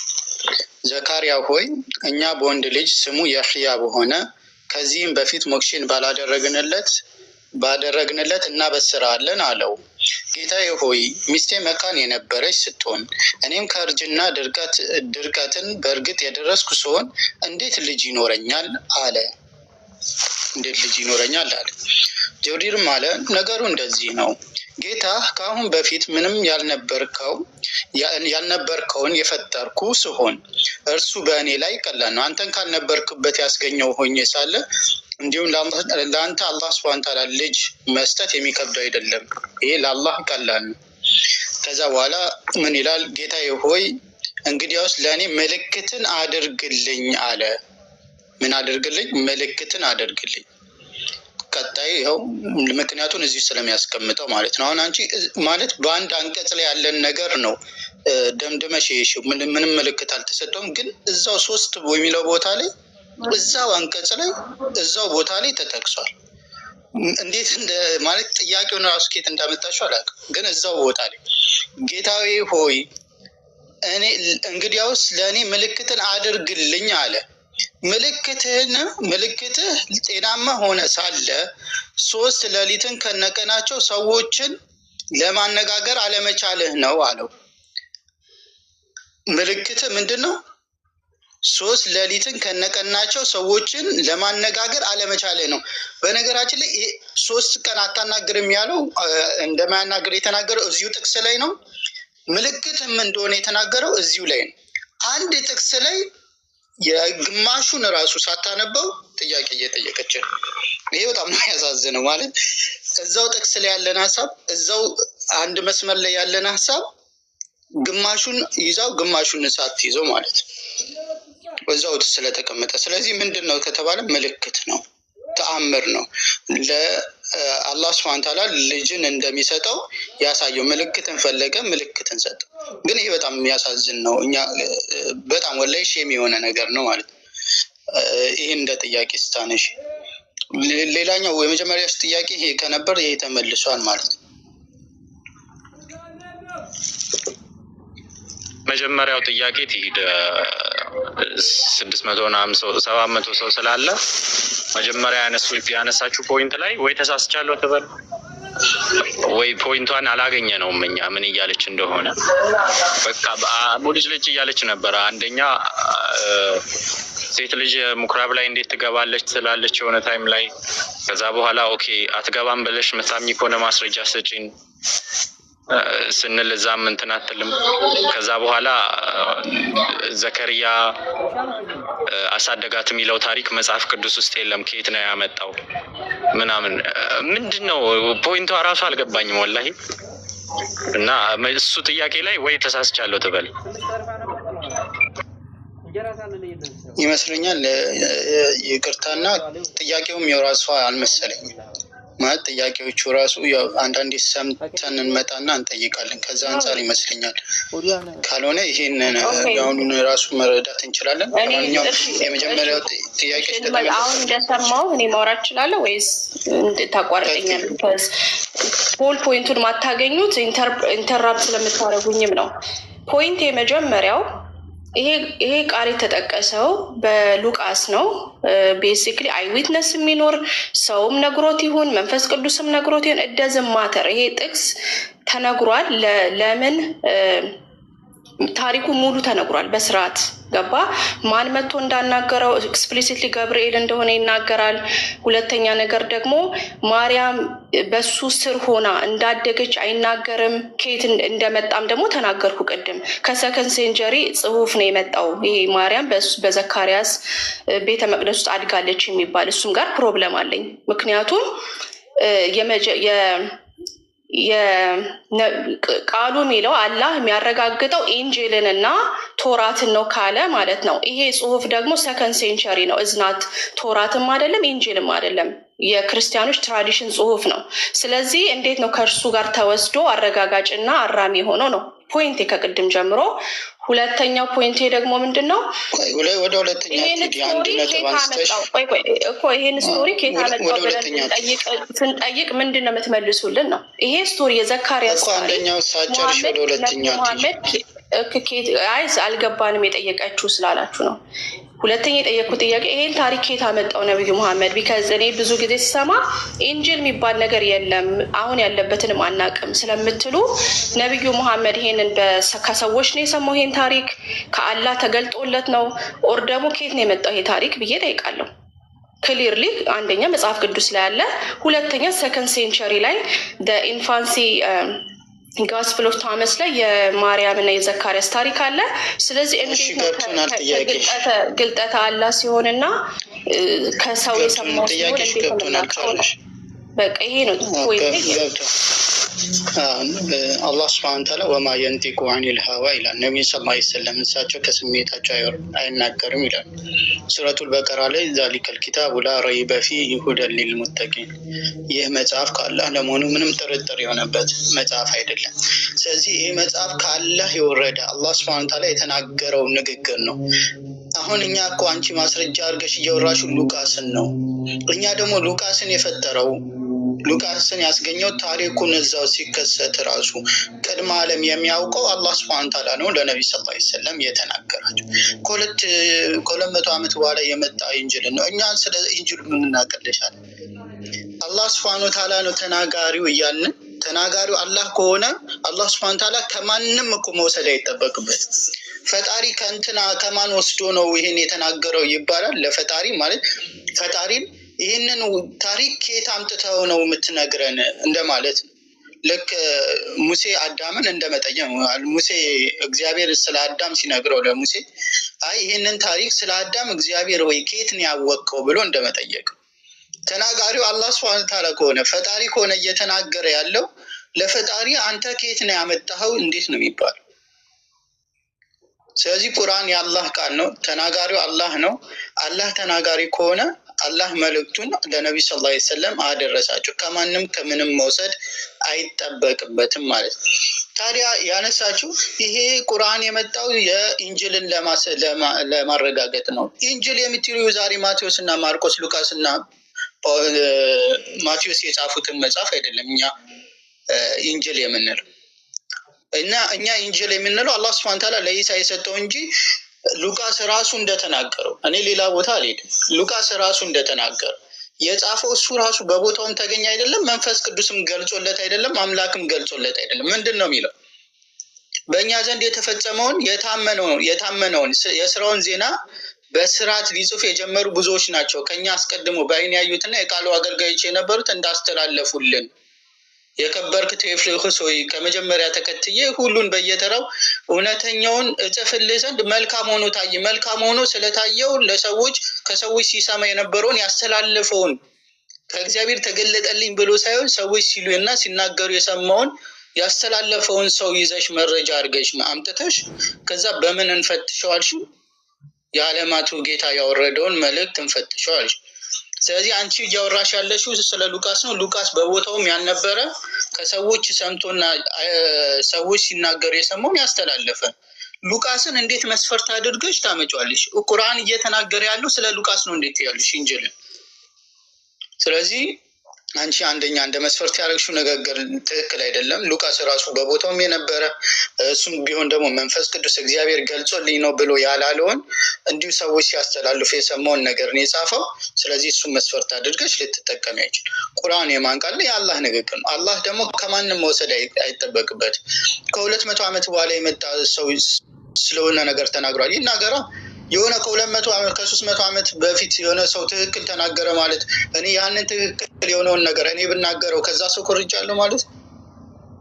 ሙሴ የተናገረውን ኢየሱስ ቢደግመው ኢየሱስ ከሙሴ ኮርጆ ነው ልንል ነው ወይስ ደግሞ ስለሚያውቅ ተናገረ? መኮረጅ ስለዚህ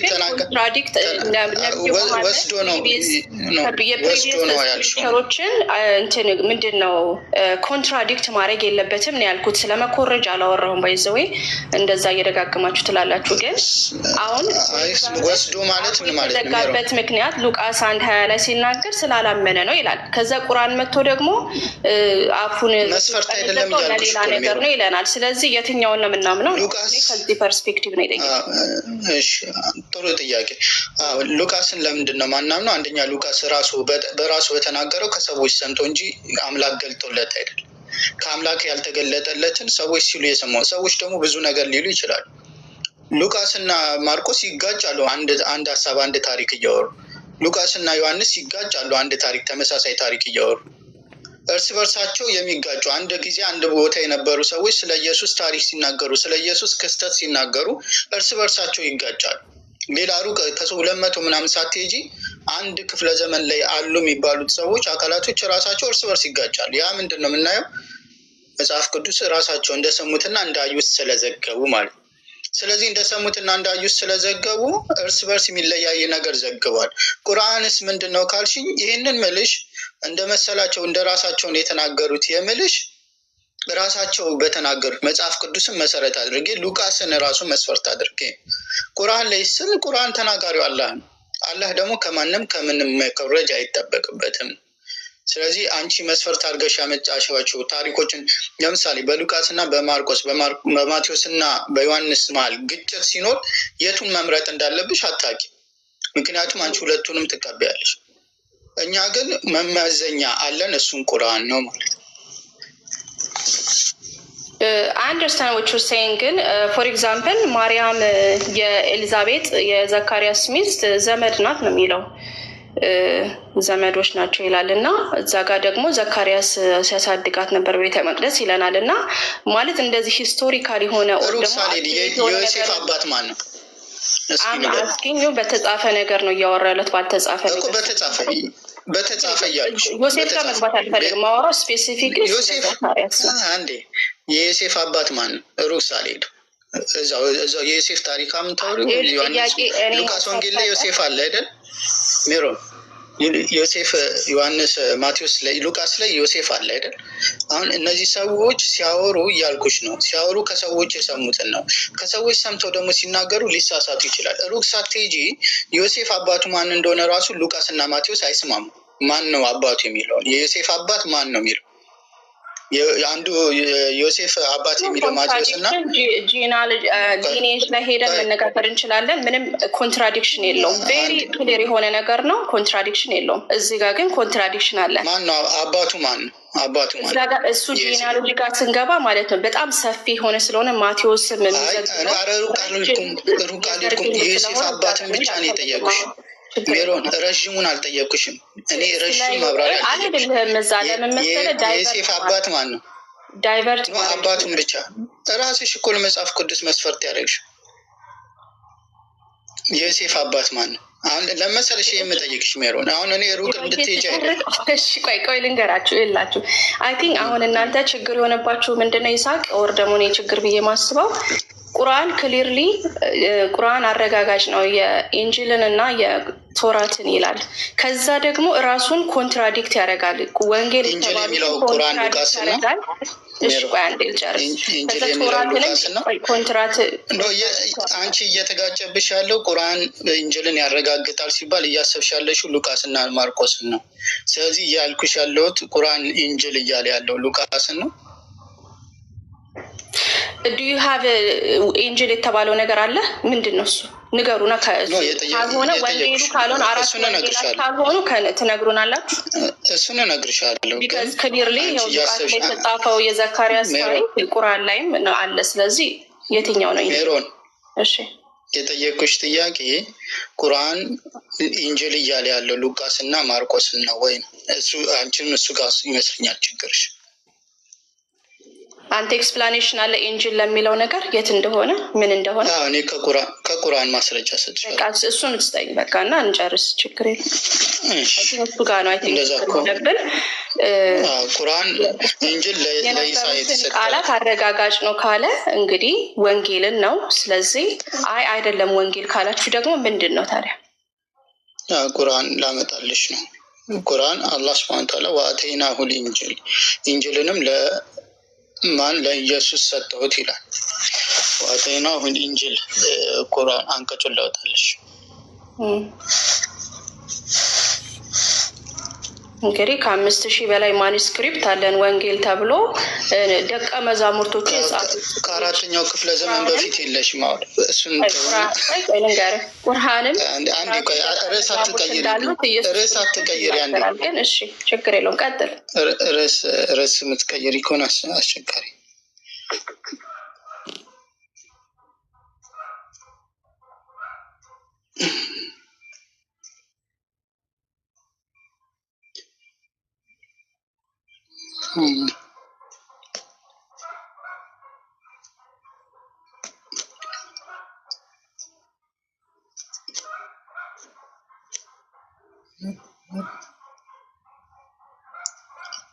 እንትኑን አንቀጹ የምታስታውሱት ካላችሁ አስታውሱ። ኦኬ አሚር ከፍቷል። እንትን በሉት አታለኩት። እንትን የመርየም ልጅ ኢሳንም አስከተልን። ያው ከሌሎች ነቢያቶች በኋላ አስከትለን ኢሳንም ላክ ነው። ኢንጅልንም ሰጠ ነው ይላል። ምንን ሰጠ ነው ሜሮን? ኢንጅልንም ሰጠ ነው አለ። ስለዚህ ኢንጅል ማለት ለኢየሱስ የተሰጠ ወንጌል፣ ለኢየሱስ የተሰጠ ኢንጅል እንጂ አላህ ሱብሓነሁ ወተዓላ ለኢሳ የሰጠው ወንጌል እንጂ ኢየሱስ ከአረገ በኋላ ከ80-90 ዓመት በኋላ የመጣ መጽሐፍ አይደለም። ከዛ በኋላ ሰዎች የጻፉት መጽሐፍ ሳይሆን አላህ ሱብሓነሁ ወተዓላ ለኢሳ የሰጠው ወንጌል ነው ማለት ነው። ስለዚህ እኛ ቁርአን ላይ አላህ ሱብሓነሁ ወተዓላ ኢንጅልን እያለ ሲናገር እየተናገረ ያለው አላህ ሱብሓነሁ ወተዓላ ለኢሳ ስለሰጠው መጽሐፍ።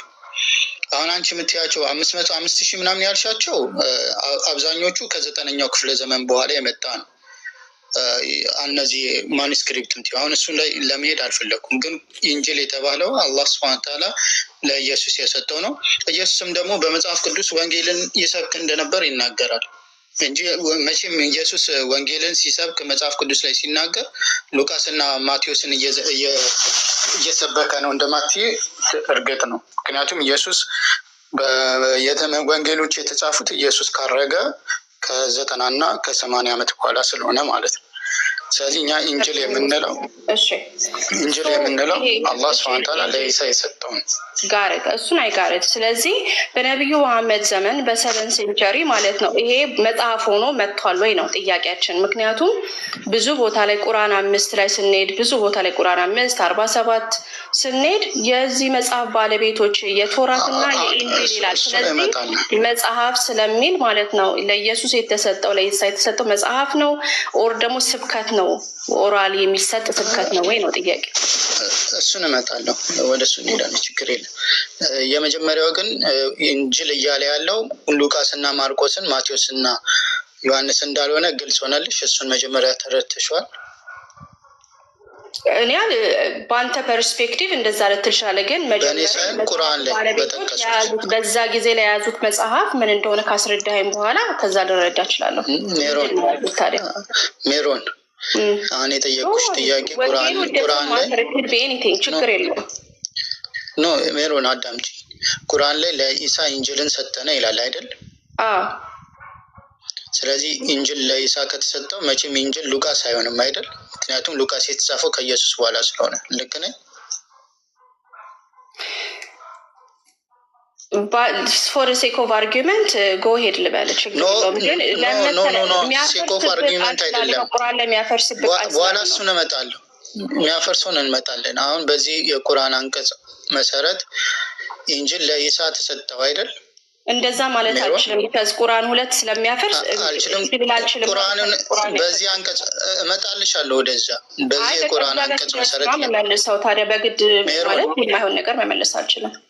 በዚህ የቁርአን አንቀጽ መሰረት እንደሆነ እኮ በሙሉ የቁርአን ልልሽ እችላለሁ፣ ግን ዋና ሐሳቤ ሌላ ቦታ እንዳንሄድ አዳምጪ። እኔ ሉቃስ ሌላ ቦታ እንዳንሄድ ማርቆስ ልበል እደዝም ማተር አዲስ ሞመንት እክቢ ከፈለክ እንትን የፈለከው መጽሐፍ ባሉ ችግር የለውም። እኔ የጠየኩሽን ጥያቄማ አዳምጪው፣ ዝም ብለን አንዘልም። ቅድም ጀምሮ እኔ የጠየኩሽ ጥያቄ ቁርአን አላህ ሱብሓነሁ ወተዓላ ነው ብዬ ነው መልሰው። በቃ መልስ ይሄ ነው። ኦኬ ለኢየሱስ የተሰጠው ወንጌል ሉቃስ ወንጌል ነው ብለሽ ነው የምታምኚው?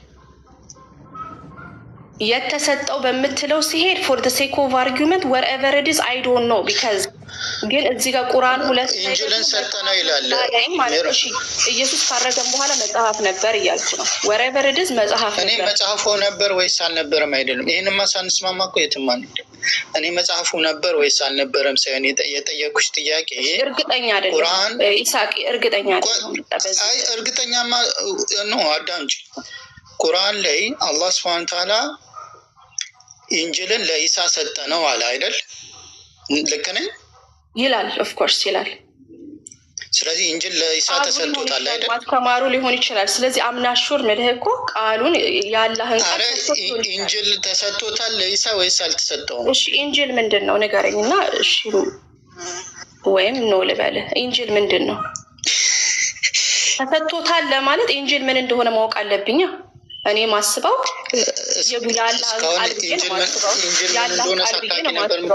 ያላህን ቃል ብዬ ኢንጅል ምን እንደሆነ ሳታውቂ ነው የምታወራው? ብርሃንና መመሪያ ነው። ይሄንን ኢንጅል የተባለውን መመሪያና ብርሃን ብሎታል። ስለዚህ አምሹር ያላህ ቃል ነው የሚሆነው፣ ሌላ ነገር ሊሆን አይችልም ማለት እኮ ኢንጅል። አዎ ችግር የለም። ስለዚህ ለኢሳ ኢንጅል ተሰጥቶታል አይደል? ያላህ ቃል ብርሃንና መመሪያ ተሰጥቶታል። ብርሃንና መመሪያ እኮ ቆይ ብርሃን አይደለም፣ ብርሃንና መመሪያ ያለውን መጽሐፍ ሰጥቶታል አይደል? ኢንጅል መጽሐፍ ነው። አንተ እኮ ነው ያልከ። አሁን መጽሐፍ ብሏል ቁርአን ላይክ ንገረኝ እሺ ምን እንደሆነ ኢንጅል።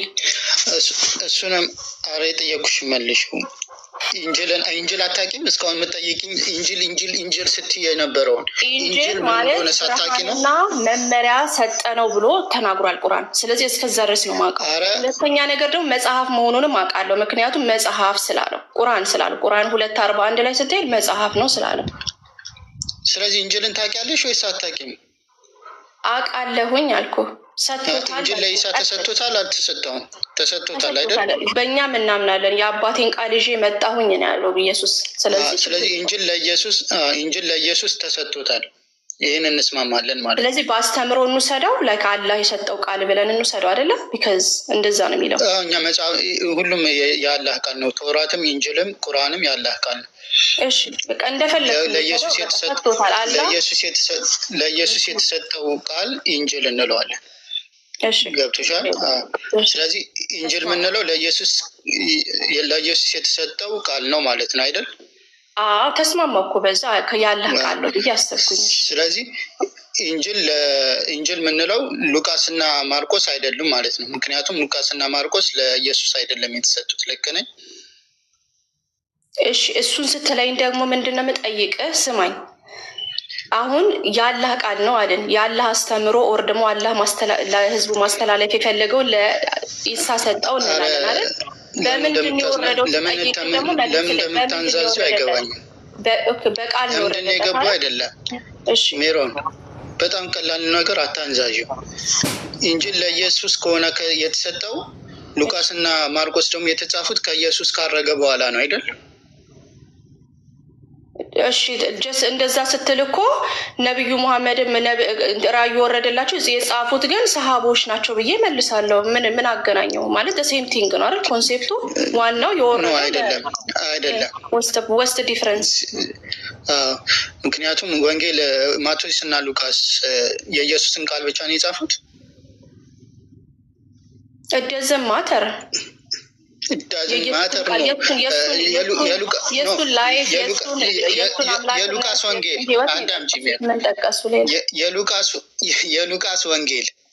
የሉቃስ ወንጌል ኢየሱስ የተናገረው ሙሉ ለሙሉ ነው።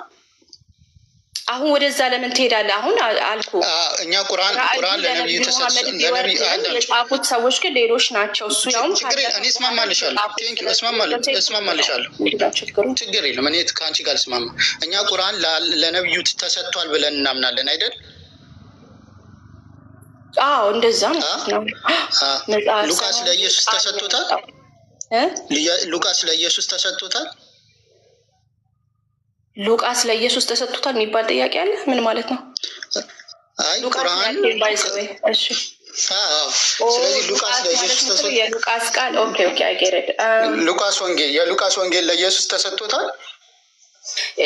ሁለቱን ማወዳደር አይቻልም። ለምን መሰለህ? እኛ የምንለው የጻፉት እነዚህ ሰዎች በእናንተ የምትሉትን አይደለም። ኦኬ ስለዚህ ከኛ ጋር አይደለም የምታወዳድረው። አሁን እኔ ስቲክ ቱ ቁርአን ላይ ስቲክ አድርገህ እንድትመልስ ነው የምፈልገው። ዶን ወሪ ስለ ሉቃስ ስለ ማርቆስ ራስሽ። አሁን እኮ ሉቃስ እና ማርቆስ ወንጌል የተባሉት ኢንጂል የተባሉት እነሱ ናቸው እያልሽኝ ነው። ስለዚህ እንጅል የተባሉት ቁርአን ሉቃስ እና ማርቆስ ከሆነ አዳምጪ፣ ችግር የለም ሜሮን። ይኸውልሽ ሉቃስ እና ማርቆስ እንጅል የተባሉት እነሱ ናቸው ብለሽ ታምኛለሽ። እሺ ነይ ከአንቺ ጋር ልስማማ አልኩኝ። ልክ እኛ ቁርአንን ለነቢዩ ሰለላሁ ዐለይሂ ወሰለም ተሰጥተዋል ስለምንል ልክ እንደዚሁም ደግሞ ሉቃስ እና ማርቆስም ለኢየሱስ ተሰጥቶታል። ምክንያቱም እንጅልን ለኢሳ ሰጠ ነው ስለሚል እንጅልን ለኢሳ ሰጠ ነው ካለ እንጅል እየተባለ ያለው ሉቃስ እና ማርቆስ ነው ብለሽ ካመንሽ፣ ስለዚህ ሉቃስ እና ማርቆስ ለኢየሱስ ተሰጥተውታል። እኛ ምናምነው ኢየሱስ ይዞ የመጣው የእግዚአብሔርን ቃል ነው። እሱ የእግዚአብሔር ቃል ነው። እንደገና ደግሞ የአባቱን ፈቃድ ሊያስፈጽም ነው የመጣው። እነሱ ግን ጽፈዋል ብለን ነው የምናምነው። አሁን ከኛ ጋር ሳይሆን አንተ ማወዳደር ያለብህ ኢንጂል የምትሉት አላህ አረጋጋጭ ነኝ፣ የዚህ ነገር አራሚ ነኝ ያለው ነገር ምንድን ነው እያለ ነው። አሁን እኛ ከመጽሐፍ ቅዱስ መውጣት አለብህ አንተ። ስለዚህ ውጭ ስለዚህ ሉቃስና ማርቆስን እንዳታስብ። ኢንጂል ምንድን ነው? እሱ ኢንጂል አላህ ሱብሃነሁ ወተዓላ ለኢሳ የሰጠው ለሰው ልጅ መመሪያና ብርሃን አድርጎ ለኢሳ የሰጠው መልእክቱ ነው። የአላህ ሱብሃነሁ ወተዓላ ንግግር ነው። እሺ በመጽሐፉ ላይ ከዛ ኢየሱስ ኢሳ ካረገ በኋላ በመጽሐፉ ላይ ኢሳ ካረገ በኋላ ከዛ ላይ ሞተን በኋላ ወርክ አላህ ከወሰደው በኋላ በመጽሐፉ ላይ ይሄ ኢንጂል ወይስ አልዋለም? ሰዎች ጽፈውትም ሊሆን ይችላል፣ ጽፈውት ሊሆን ይችላል ስልሽ ምን ማለት ነው? የኢየሱስ ያስተማረው መልእክት ከአምላክ ሰምቶ የነገራቸውን ንግግር ሰዎች ከራሳቸው ጋር አብረው ቀላቅለው ጽፈውትም ሊሆን ይችላል። ጽፈውታለም፣ ያስቀሩትም አለ፣ የጻፉትም አለ ማለት ነው። ስለዚህ አላህ ማለት ነው በቁርአን 5 ላይ ማለት ነው ኦር ደግሞ አረጋጋጭ ነኝ ቁርአን 3:3 ላይ ማለት ነው። ይሄን ምን ይላል? ዛንበው ቁርአን 3:3 ምን ይላል? ግን ሪሰርችሽን በጣም እንትን ያዞሻቸው ነው የምታሽው። ከዚህ ባካለቶኛ ምን ባይሰው ለመማማር ነው እንጂ ይሄ ምንም ነጥብ የሚያስጥል ዲስከሽንም አይደለም። ምክንያቱም ምንም እናንተ ናችሁ እየመለሳችሁ ነጥቡን ተይው። እሺ ምን ይላል መሰለ? ከእርሱ በፊት ያሉትን መጽሐፍት የሚያረጋግጥ ሲሆን መጽሐፉን ወይ ቁርአንን ይላል በቅንፍ በአንተ ላይ ከፋፍሎ በእውነት አወረደ። አላህ እንግዲህ እያለ ያለው ከእርሱ በፊት የነበሩ መጽሐፍት እንዳሉ ነው። እሱ መጽሐፍ ማን ይላቸዋል? ተውራትና ኢንጂልን አውርዷል። ስለዚህ መጽሐፍት ነው የሚላቸው እንጂ የኔ ቃሎች ናቸው ሰዎች እርስ በርሳቸው ያወሩት ከዛ በኦራል ትራዲሽን ያስተላለፉት ናቸው አይሉም። ምክንያቱም እሺ በቃል የተላለፈ ወንጌል ከሆነ ቆይ ልንገርህ፣ በቃል የተላለፈ ወንጌል ከነበረ እንዴት ነው ነብዩ መሐመድ አረጋጋጭ የሚሆነው? ይሄ ነው ጥያቄ። እዚህ ጋር ግን መጽሐፍ እሺ ግልጽ ነው ጥያቄው። ሁላችንም ክርስቲያኖች ጥያቄ ነው። እሺ ቁርአን መጀመሪያ መጽሐፍ የሚለው ግዴታ የተጻፈ ነገር መሆን የለበትም። አላህ ሱብሓነሁ ወተዓላ እኛ መጽሐፍን አወረድንልህ ይላል ነብዩ ሰለላሁ ዐለይሂ ወሰለም። መጽሐፍ አወረድን ሲል የተጻፈ ጽሑፍን አወረድን ማለት አይደለም። የአላህ መልእክት ምን ይባላል? መጽሐፍ ተብሎ ስለሚቀመጥ ማለት ነው። ይሄ በእንትንም አለ ባይብልም ላይ ያለ ነገር ነው። አንድ ቃል መጽሐፍ ተብሎ ሊቀመጥ ይችላል። መጽሐፍ ባይብልም ላይ ያለ ነገር ነው። እሱን ማስረጃ ማምጣት ይቻላል። ዋናው ሀሳቤ እሱ አይደለም። ምንድነው አረጋጋጭ ሲባል አላህ ሱብሓነሁ ወተዓላ ከዛ በፊት ነብዩ ሰለላሁ ለምሳሌ ስለ ኢንጅል ራሱ ሲናገር ኢንጅል ከዛ በፊት ያሉትን አረጋጋጭ ሲሆን በተውራት ያለውን አረጋጋጭ ሲሆን ብሎ ይናገራል አላህ ሱብሓነሁ ወተዓላ ስለ ኢሳ ሲናገር ማለት ነው። ስለዚህ ኢሳ ከዛ በፊት ያለውን ያረጋግጣል ሲል ምን ማለት ነው? ለሙሳ የተወረደውን ነገር ውድቅ የሚያደርግ አይደለም። ወይ የሙሳን አስተምሮ ሙሴ ሲያስተምር የነበረውን አንዱን አምላክ ተገዙ፣ እሱን በብቸኝነት ልታመልኩት ይገባል ብሎ ያስተማረውን ትምህርት ትክክለኛ የሆኑትን አስተምህሮቶችን ውድቅ አላደረገም። ኢሳ መጥቶ ምንድን ነው ያደረገው? ያህንን አስተምህሮ አረጋግጦ ነው ያመጣው። ትክክል ነው፣ የሙሴን አስተምሮ ተከተሉ፣ አምላክ አንድ ነው፣ እሱን ብቻ ልታመልኩት ይገባል ብሎ ያህንኑ አስተምሮ አረጋግጦ ነው የመጣው። ከዛስ የተሳሳቱትን ደግሞ እርማት ይሰጣቸዋል ማለት ነው። ቁርአንስ ምን አደረገ? ቁርአንም ደግሞ ተውራትና ኢንጂል ላይ ያለውትን አረጋጋጭ ነው። ነቢያቶች ያስተማሩትን እነ ሙሳና እነ ኢሳ ሌሎችም ነቢያቶች ያስተማሩትን የሚያረጋግጥ ነው። ያህንን ተቃርኖ የመጣ አይደለም። አምላክ አንድ ነው፣ እሱን በብቸኝነት ተገዙት፣ እሱን ብቻ ነው ልታመልኩት የሚገባው የሚለውን ነገር አስቀጥሎ አስተምሮ አምጥቶታል። ያህንን እንቀበላለን። ያህንን አረጋግጦታል። በሁለተኛ መልኩ ደግሞ ምን ብሏል? እርማትም ሰጥቷል፣ አርሞታል። እርማት የሰጠው ምንድን ነው ሲባል እነሱ የጨመሩትን የቀነሱትን በነቢያት ላይ የተናገሩትን ደግሞ እርማት ሰጥቷል። ለምሳሌ አሮን ጣዖት አምልኳል፣ ጣዖት ሰርቶ አስመልኳል የሚለውን ያን እርማት ይሰጣል። ያ ነገር ትክክል አይደለም፣ እነሱ ላይ የጨመራችሁት ያስገባችሁትን ነገር ትክክል አይደለም ብሎ እርማት ይሰጣቸዋል። እንዲሁም ደግሞ ስለ ሰለሞን ከፍሯል ብለው ተናገሩ። ወማ ከፈረ ሱሌይማን አልካደም አልከፈረም።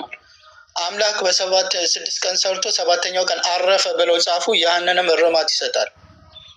ወማ መሰና ሚን ሉጉብ ከድካም ምንም አልነካኝም ማለት። ስለዚህ እነሱ የጨመሩትን ምን ያስገቡትን ነገር እርማት ይሰጣቸዋል።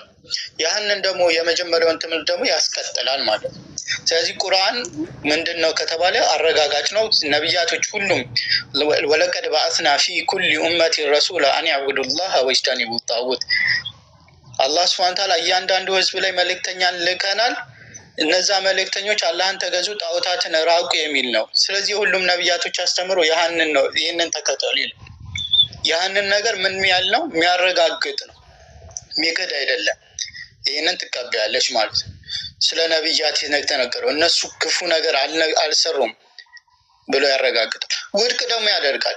ቅድም ያልኩሽን ማለት እርማት ይሰጣቸዋል የጨመሩትን ነገር። ስለዚህ ሁለቱን ነገሮች ቁርአን ያስኬዳል ማለት ነው። የሚያረጋግጠው ምንድን ነው ካልሽኝ አስተምሮታቸውን ያንን ነገር ያረጋግጣል። እርማት ደግሞ ይሰጣል። ልክ ኢሳ በነገራችን ላይ ይሄም ዋና መንገዳችንም ይሄ ነው። ኢሳ የሌሎችን ነቢያት አስተምሮ ሊያስቀጥል ያንኑ ትምህርት ይዞ ነው እንጂ የመጣው አዲስ ነገር አላመጣም ብለንም እኮ የምንለው ያንን ነው። ስላሴን አላስተማርም ብለን ከበፊት የነበሩትን አረጋግጦ ነው ኢሳም የመጣው እንላለን። አረጋግጧል ማለት አንዱን አምላክ አምልኩ፣ እሱም ብቻ በብቸኝነት ተገዙ ብሎ ነው ያስተማሩ። ነብዩ ሰለላሁ ዐለይሂ ወሰለም ሲመጡ ስለ አዲስ አምላክ አላስተማሩም፣ ያንኑ አምላክ ነው ያስተማሩት። የሰበኩት ያንን ነው። ታዲያ እርማት ደግሞ ይሰጣል፣ ያርማቸዋል የተሳሳቱትን ማለት ነው። ስለዚህ አራሚና እንትን ሲባል አረጋጋጭ ሲል በዚህ መልኩ እንረዳዋለን ማለት ነው። እሺ እንግዲህ እንዳያችሁት የሁላችንም የክርስቲያኖች ጥያቄ ሁልጊዜ ሰርኪሌት የሚያደርግ በሁላችንም ላይ ዛሬም ይሄ ላይክ ቶራት ሲሆን ነው። አይሁዶችም ስላሉ ስለጠበቁትን መጽሐፉን ያው አለ ይላሉ። ይሄ መጽሐፍ ያው ቶራቱ ነው፣ ግን ስፔሲፊክሊ ይሄ ነው ብለው ባይነግሩንም ሙስሊም ወንድሞቻችን እንዳለ ያምናሉ። ኢንጅል የሚባለው ሲሆን ግን ኦራል ነው፣ ኦር ደግሞ ዴዝን ኔሴሰርሊ ቢ ቡክ አይደለም፣ የግድ ቡክ መሆን የለበትም፣ መጽሐፍ መሆን የለበትም ብለው ተናግረዋል። ይሄ ምንን ያሳያል? ቁርአን ላይ እንሂድ። እኔ ቁርአን ደስ ይለኛል። ስለዚህ ቁርአን ኤክስፕሊሲትሊ የሚለው መጽሐፍ ነው የሚለው። ምክንያቱም ቁርአን 757 ላይ ስንሄድ ለነዚያ ያንን እነሱ ዘንድ በቶራትና በኢንጅል ተጽፎ የሚገኘውን የተገኙትን ይላል የማይጽፍና የማያነብ ነብይ የሆነውን እያለ ይናገራል። ሁለተኛው ጥቅስ ማመጣው ደግሞ ቁርአን 5:47 ላይ በፈለጎቻቸው በነቢያቶቹ ፈለግ ማለት ነው ይህ የማርያምን ልጅ ኢሳን ከቶራት በስተፊቱ ያለውን አረጋጋጭ ሲሆን አስከተልን። ኢንጅልም ይላል በውስጡ ይላል። ግን ውስጥ አንድ ነገር ውስጥ ለመሆን መጽሐፍ መሆን አለበት፣ ውስጥ ከተባልን ማለት ነው። ኢንጅልም በውስጡ ቀጥታና ብርሃን ያለበት በስተፊቱ ያለችውን ተውራትንም የሚያረጋግጥ ለጥቁሮችና እያለ ይቀጥላል። አምናሹር ምን እንደፈለገ በውስጡ የሚለው ቃል ግን መጽሐፍ እንደሆነ ኢቨን ታፍሲራችሁ እንትን ይላል ያረጋግጣል። ስለዚህ ብዙ ጥቅስ መጥቀስ እችላለሁ። በውስጡ እያለ መጽሐፍ እንደሆነ ይናገራል። ግን ይሄ መጽሐፍ አሁን እኛ ችግራችን ወንጌል ነው ብለን ምን እንድንቀበል እናንተ ይሄ መጽሐፍ የት ነው ብላችሁ ነው የምትሉት ነው። አሁን እንግዲህ መጽሐፍ አይደለም ተብለናል። ቁርአን ደግሞ መጽሐፍ ነው ብለናል። እሺ ሜሮን አንድ ኢሳቅ አንድ ከፈቀድክልኝ ማለት ብዙ ፖይንቶች ያው እስከጨርሱ እየጠበቅኩኝ ነበርና በጣም ብዙ ፖይንቶች ማለሳቸው። እሺ ይቅርታ ኢሳቅ ቴንክ ዩ አመሰግናለሁ። ያው ኖ ሃርድ እንትን ጀስት ዲስከሽን። አይ አንዳንድ ፖይንቶች ላይ ምንድነው ሜሮን የምታረጊው ፖይንቶችን ሰፕረስ ዲቪደንስ እያረግሽ ነው የምታልፊያቸው። እጭቅ እያረግሽ ታልፊዋለሽ፣ ፖይንቱን እጭቅ ታረጊዋለሽ፣ ታልፊዋለሽ። እሱ ደግሞ አንቺን ለማስረዳት በጣም ፈልገው ኢንጅል መጽሐፍ ነው ኦራል ቃል ነው ለኢየሱስ የተሰጠው ሪሊስ የተሰጠ ነው ጥያቄያችን። ወይ ገና አረ እንደዚህ አይደለም። መጀመሪያ ብዙ ነገራቶችን አውርተን ነው የምንመጣው እዚህ ጋር። አሁን የምናወራባቸውን ፖይንቶች ልንገርሽ ሜሮን። የመጀመሪያው ስለ ዘካሪያ ያነሳሽው ፖይንት አለ፣ ሳትጨርሽ አለፍሽ ያንን። ከዛ ስለ ወንጌል ምንነት ያነሳሽው ፖይንት አለ፣ እሱንም ሳትጨርሽው አለፍሽ። ከዛ በኋላ ደግሞ ያው አሁን የመጣሽው ፖይንት ላይ መተሻል ማለት ነው። ስለዚህ መጀመሪያ ዘካሪያ ራሱ ማን ነው የሚለውን ነገር ቁርአንም ላይ ባይብልም ላይ ያለውን ነገር እና ቸርች ፋዘሮችን አስተምሩ ኢን ሂስቶሪያንን ተጠቅመን እንትን እንላለን። ከዛ በኋላ ደግሞ ያነሳሽው ቦልድ ክሌም አለ ኢንፋንሲ ጎስፕል ዘካሪያ ለማርያም ምኗ ናት ነው የሚለው ምንድነው የሚለው? ይሄ ሴኮንድ ሴንቸሪ ላይ የተጻፈው የክርስቲያን ትራዲሽን የሚባለው ጽሁፍ ላይ ዘካሪያስ ማርያምን የኢየሱስን እናት ያው እሱ እንዳሳደጋት ነው የሚናገረው። ግን ይሄ ግን መጽሐፍ ቅዱስ ላይ የለም። እንደዛ የሚል ጥቅስ የለም። ያሻል መጀመሪያ ስተትሽ ከዛ ነው የሚጀምረው። ቁርአንም ሆነ አዳምጪ፣ ቁርአንም ሆነ ኢንፋንሲ ጎስፕል ምንድን ነው የሚለው ጋር እመጣልሻለሁ። ቁርአንም ሆነ ኢንፋንሲ ጎስፕል ዘካሪያ ማርያምን እንደተንከባከባት እንጂ የሚናገረው አሳድጓታል ብሎ አይናገርም። ኦኬ እኮ ተንከባከባት ማለት እዛው ነች ያለችው፣ ኑሮዋ እዛ ውስጥ ነው ያለችው። እሱ ተንከባካቢያው ሆነ ጋማ ልመጣልሽ ነው። ቁርአንም እንደዛ ይላል። ዘካሪያስ ምን ነበረ? ሊቀ ካህን ነበረ አይደል? የቤተ መቅደሱ ፕሪስት። አዎ ሊቀ ካህንም ነበረ ብለው ነው የሚያስቀምጠው። ትላልቅ ሉቃስ ሊቀ ካህን ብሎ አይግለጸው እንጂ ሊቀ ካህን እንደነበረ ያስቀምጣል። ገብቶ ከርቤ ምናምን እጣን የሚያጥነው እሱ ነበረ አይደለ? እንደዛ ነው። ሉቃስ ወንጌል ምዕራፍ 1 ቁጥር 8 ላይ ታገኘዋለሽ። ወደ ቤተ መቅደስ ለማጠን ገባ ይላል። ስለዚህ ያጥን ነበረ፣ ሊቀ ካህን ነበረ ማለት ነው። ቀለል አድርገን ስናየው ማለት ነው አይደለ? ኦኬ ሊቀ ካህን ከነበረ ማርያም ደግሞ እዛ መቅደስ ላይ የምገባ ከሆነ እሷን ይንከባከባታል ወይስ አይንከባከባትም?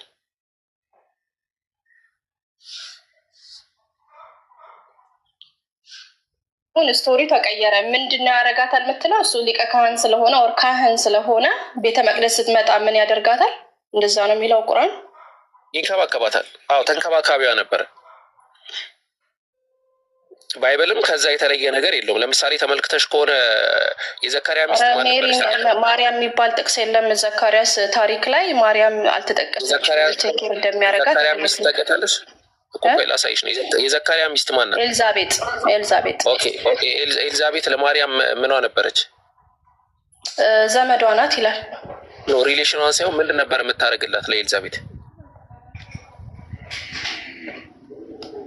ተንከባካቢዋ ማን ነበረች? ቀለል አድርጌ እንትን ልበልሽ። ተንከባካቢዋ ማን ነበረች? ማርያም ተንከባካቢዋ ማን ነበረች? ፖይንት አላልፈም። እሺ ከይቅርታ ጋር ፖይንት አለ ማለት ነው። ያልተጻፈ እያወራህ ነው። ኤልዛቤት ብሏል እንዴ? ኤልዛቤት ተንከባከበቻት ይላል። ኧረ ቆይ አንዴ ምን ታረጋት ነበረ እንደ ባይብሉ? ኤልዛቤት ማርያምን እያንዳንዱን ነገር የምታበስራት የምታወራት ምናምን ማን ነበረች? ኤልዛቤት ዘመዳሞች ናቸው እኮ አልኩህ እኮ። ግን ምን አገናኘው ከዚህ ታሪክ ጋር? ዘመዳሞች ሳይሆኑ ኤልዛቤት ማለት የያህያ ወይም ደግሞ የመጥምቁ ዮሐንስ እናት ናት አይደለ? ማናት? የመጥምቁ ዮሐንስ እናት ኤልዛቤት የመጥምቁ ዮሐንስ እናት ናት። አዎ ግን ሉቃስ ክሊርሊ ዘመዷ ናት የሚለው፣ ማርያም ዘመዷ ናት የሚለው ሉቃስ የት ያውቃል? ሉቃስ የት ያውቃል? እንደዚህ ይሄ ኢንተርናል ክሪቲሲዝም እያደረገ ነው። እንደዚህ ማለት እንመጣለን እኮ ወደ ሉቃስ እኮ ልንመጣ ነው። አሁን ወደ ወንጌሎች እኮ እንመጣ ነው። አሁን የመጀመሪያው ዘካሪያ ማን ነው የሚለው እየተስማማን ነው። ገባሽ? ከዛ ሉቃስ ራሱ ማን ነው የሚለው ጋር እኮ እናወራለን። ወንጌል ጋር ደግሞ እንመጣለን። ወንጌል ምንድን ነው? በቁርአን ምንድን ነው ስለ ወንጌል የምትሉት? ስለ ባይብል ምንድን ነው ስለ ወንጌል የሚለው ምናምን ጋር ደግሞ እንመጣለን። ችግር የለውም። እሺ ሜሪ። ስለዚህ አሁን ያንን ያዘና ለምሳሌ ኦሪገንን ታውቂዋለሽ አይደለ? የቤተ ክርስቲያን እንትን መምህር ቀጥል እንትን ስላወራን ኦልሬዲ ስለ ዘካሪያስ አንተ የምታስቀምጠውን ሀሳብ አስቀምጥና ወደ ቀጣይ ፖይንት እንሄዳለን። አሚር ያኛውን ክፈትልኝ፣ ኢንፋንሲ ጎስፕል ኦፍ ቶማስን ክፈትልኝ አንዴ እንትን እንየውና ማርያም 3 ዓመት እስኪሞላት ድረስ አላስገቧትም ነበረ። እንጠብቃት እስከ 3 ዓመት ድረስ። እሷ አልፈልግም ካለች በግድ አላወራም። ለዛ ነው እስከ 3 ዓመት ድረስ እንጠብቃት ተባብለው በ3 ዓመቷ እንዳስገቧትና ከዛ በኋላ ደግሞ ዘካሪያስ ማርያምን ይጠብቃት እንደነበረ ነው የሚናገረው። መጀመሪያ ላይ ይላኩልሃል አሚር።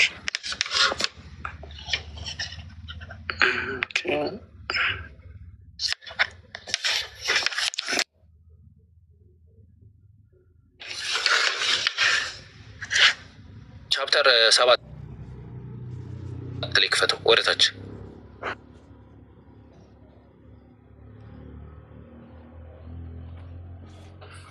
ይህም ፋንሲ ጎስፕል ኦፍ ቶማስ ነው። እሺ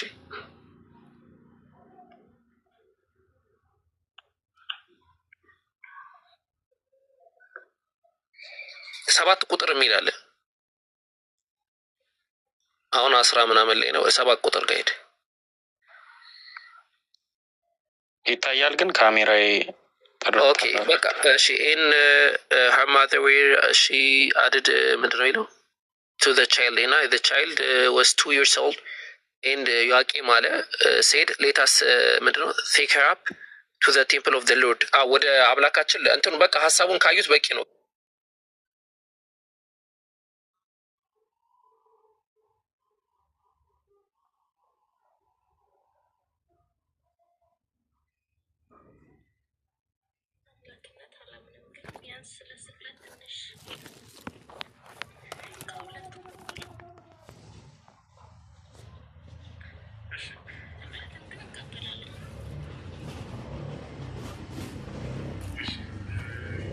እዛም ምን አለች? ወለይሰ ዘከሩ ከልኡንሳ ሴት ልጅ ልክ እንደ ወንድ ልጅ ልክ እንደ ሴት አይደለም። ወኢኒ ሰመይቱሃ መርየም ወኢኒ ውዒዙሃ ቢከ ወዙርየተሃ ሚነ ሸይጣን ረጂም። እኔ መርየም ብዬ ሰይሜያታለሁ ከተረገመው ከሆነ ሰይጣንም በእሷም እሷንም ዘሯንም እንድትጠብቅ ዘንድ ጠይቀሃለሁ ብላ ነው የተናገረችው። ስለዚህ ምንም ጥያቄ የሚፈጥር ነገር የለውም። አሁን ሁለተኛ ጥያቄ የመጣው ቁርአን ይህንን ነገር ከተናገረ በሌላ ቁርአን አንቀጽ ላይ ደግሞ ቁርአን ሙሰዲቅ ነው ከዚህ በፊት የነበረ መጽሐፍን አረጋጋጭ ነው ተብሎ የተነገረለት ከሆነ ከዚህ በፊት የነበሩት ወንጌላቶች እዚህ ጋር አላወራም። ቆይ እዚህ ፖይንት ላይ አላወራም ብለሻል። ቆይ ወደ ሁለተኛው ነጥብ እናልፋለን። ሁለተኛው ወንጌል ነው። ወንጌል ማለት ምን ማለት ነው? ሁለቱ ያላስማሙ ፖይንቶች እነዚህ ስለሆኑ ማለት ነው። ወንጌል ምን ማለት ነው? ሜሪ በእኛ ነው በእናንተ? በእኛ ወንጌል ማለት 4 ወንጌላችን ናቸው። የኢየሱስ ክርስቶስን ሕይወት የሚናገር ሚሽኑንና ተልእኮን የሚናገር መጽሐፎች ናቸው በእኛ ማለት። ወንጌል ማለት ምን ማለት ነው? ትርጉሙ ግድ ኒውስ ማለት ነው። ኦኬ ወንጌል ማለት ምን? የብስራት ማለት ነው አይደለ? ኢቫንጌሊዮን የሚለው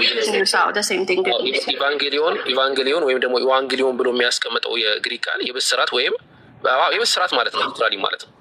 ስለዚህ ኢየሱስ ክርስቶስ ያንን ብስራት ሲናገር ነበር አይደል የሚያልፍ የነበረው? ኦኬ ለምሳሌ በብሉይ ኪዳን ላይ 2 ሳሙኤል ምዕራፍ 18 ቁጥር 20 ላይ ሊትራሊ ኢቫንጌሊዮን የሚለው ቃል ተጠቅሷል። ብስራት ለንጉሱ ብስራትን ሲናገሩ በጊዜው የነበረ አንድ ግለሰብ ትልቅ ጦርነት ያደርጋል ማለት ነው እና ለዳዊትና በአቢሴሎም መካከል ነው ያ ጦርነት የሚደረገው እና በዳዊትና በአቢሴሎም መካከል የተደረገውን ጦርነት ሲተርት አክኒያሞስ ተብሎ የሚጠራ ግለሰብ ምንድን ነው ያደረገው? ዳዊት እንዳሸነፈ ለመናገር እየሮጠ ሄደ ይላል እና ያንን እንዳሸነፈ ለመናገር እየሮጠ ሄደ ለሚለው የሚያስቀምጠው ኢቫንጌሊዮን ነው፣ የሰብቲጀንት ትርጓሜ ብትመለከች ማለት ነው። ስለዚህ ወንጌል ወይም ኢቫንጌሊዮን ማለት ወይም ደግሞ ኢቫንጌሊዮን ማለት ብስራት ማለት ነው። እዚህ ጋር እንስማማለን አይደለም? አዎ እንደ ምስራቹ ይለያል። ምስራቹ ያው አምላክ ስጋ ሆነ ነው፣ ቃል ስጋ ሆነ ነው። ለእኛ እንደዛ ነው የምንለው አይደለም። ቃል ስጋ መሆኑ ራሱ እኮ እና የሰዎችን ኃጢአት ለመውሰድ የአምላክ መንግስት መምጣት ነው። የአምላክ መንግስት መምጣት ነው። የአምላክ መንግስት መምጣት ነው ብስራት የተባለ።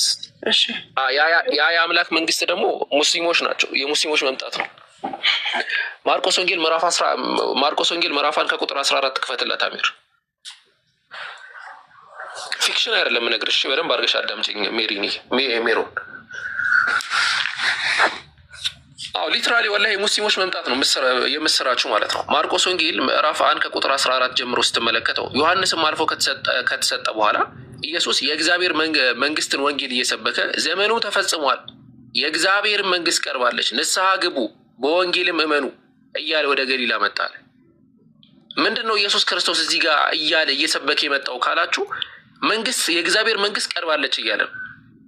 መለኮተ ሰማዋት ተብሎ ይጠራል በአረብኛው ማለት ነው። እንደ እስልምና ደግሞ አስተምህሮ ወንጌል ማለት ብስራት ነው። 3 ብስራትን ይዞ መጥቷል። ሜሮን ቅድም ስለጠየቅሽን ማለት ነው 3 ብስራትን መጽሐፍ አይደለም።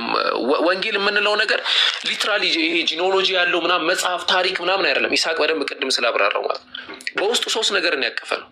አንደኛው ከዚህ በፊት የነበረ ህግን ማቃለል፣ ልክ ወሊዩሒለ ለኩም ባዕደ ለዚ ሑሪመ ዓለይኩም፣ ከዚህ በፊት እርም የተደረጉ በኦሪት እርም የተደረጉ ነገራቶችን ህጎችን ያቃላል። በቃ ይሄ ነገር ተፈቅዶላቸዋል፣ ይሄ ነገር ተችሎላቸዋል የሚል አንድ ብስራት። ሁለተኛው ብስራት ስለ አምላክ መንግስት መቃረብ፣ መለኮተ ሰማዋት እንባቆም ላይ የተጠቀሰ መለኮተ ሰማዋት የሚባል ነገር አለ። የአምላክ መንግስት መምጣት ወይም ደግሞ አምላክ በግልጽ የሚከበርበት የሆነ ዓለም መምጣት፣ እሱን ያበስራል። 3ኛ ስለ ነቢዩ መሐመድ ሰለላሁ ዐለይሂ ወሰለም መምጣት፣ ወበሽረን ቢረሱል ከኔ በኋላ ይመጣል መልእክተኛ አበስራለሁ የሚል 3ቱም ማለት ነው። ወንጌል ማለት ይሄ ነው። በአንድ ምኩራብ ላይ ትልቁ ዓሊም ኦልደስት ዓሊም ከምንላቸው መካከል እብነ ሐዝም አዛሂሪ እንደሚያስቀምጡት አንድ ምኩራብ ላይ ቆሞ የሚነበብ መጽሐፍ ነበር ይላሉ። ባይብሉም ያንን ይደግፋል። ለምሳሌ ወንጌል የሚሰበክ ነገር ነው። ወንጌልን እየሰበከ ይላል። ወንጌልን እየሰበከ ማለት ኢየሱስ ክርስቶስ የአምላክን ወንጌል ነው የሚሰብከው፣ የእሱን ወንጌል አይደለም። አይ ያ ወንጌል ማለት እንደዚህ ነው ምናምን እንዳትዪ ይዘግቶታል። የአምላክን ወንጌል ብሎ ማለት ነው፣ ወይም የእግዚአብሔርን ወንጌል ብሎ። ስለዚህ ወንጌል የሚሰበክ ትምህርት ነበር መጀመሪያ ደረጃ ማለት ነው።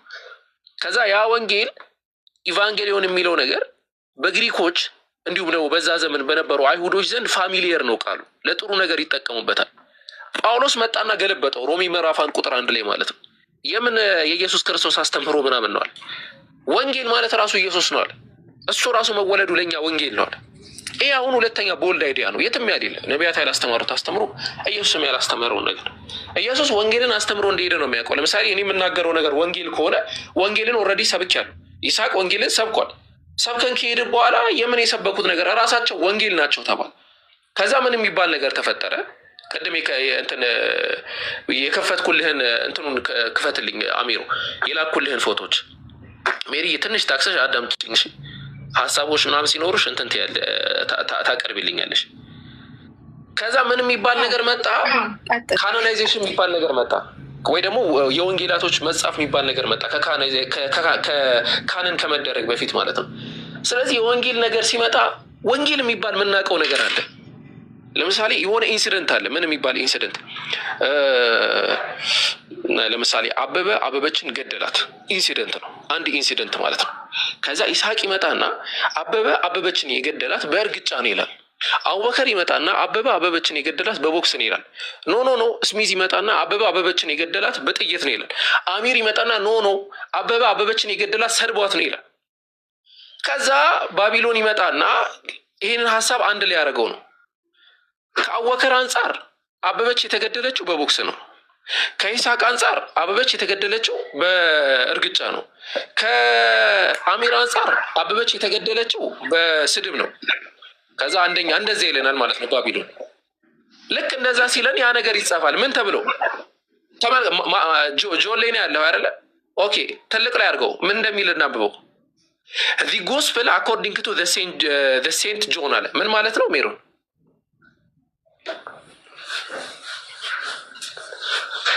ሜሪ ሚውታንሽን ነው መልሽ። ሴንት ጆይነር ምንድን ነው? ሴንት ጆን ዮሐንስ ማለት ነው። ኦኬ ቅዱስ ዮሐንስ ጎስፔል። አሁን የኪንግ ጀምስ እንትን ነው፣ ግሪከኛው አለ ካታማቶኒ አንገሊዮን ብሎ ነው የሚያስቀምጠው። ወይም ደግሞ ጎስፔል አኮርዲንግ ቱ ጆን ማለት እስቲ እኔ ቀለል አድርጌ ልናገረውና ከተሳሳትኩኝ አንቺ እንትን ትያለሽ። የሆነ ጎስፔል የሚባል ነገር አለ ከዮሐንስ አንጻር አይደለ?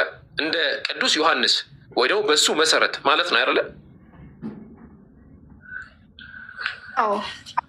ኦኬ ሌላ አንድ ደግሞ አሁንም ወደ ጎን አድርገው። ሌላ ደግሞ ኦኬ አሁንም ዚ ጎስፔል አኮርዲንግ ቱ ሴንት ሉክ ካታ ሉክ ኢቫንጌሊዮን እንደዛ ነገር ነው የሚለው ግሪከኛው። ይሄ ደግሞ ምን ማለት ነው? ያ ጎስፔል የሚባለው ነገር ደግሞ ከማን አንጻር? ከሉቃስ አንጻር አይደለ? እኛ ታዲያ ከሰማይ ወረደ እኮ መጽሐፍ ቅዱስ አላልንም። እግዚአብሔር እነዚህ ሰዎች መራ ነው የምንለው። ስለዚህ በእነሱ አኮርዲንግ ቱ ጃን አኮርዲንግ ቱ ማርክ ቤል እስተ ራይት ቢካዝ እነሱ ኢንስፓየር ያደረጋቸው እኮ አስጨርሽ። ከዛ ማቴዎስም እንደዛ ይላል፣ ማርቆስም እንደዛ ይላል ማለት ነው። አሁን ፖይንቱ እዚህ ጋር ነው የምዘጋልሽ። እነዚህ የጻፉት ስለ ወንጌል ነው፣ ወንጌልን ነው የጻፉት።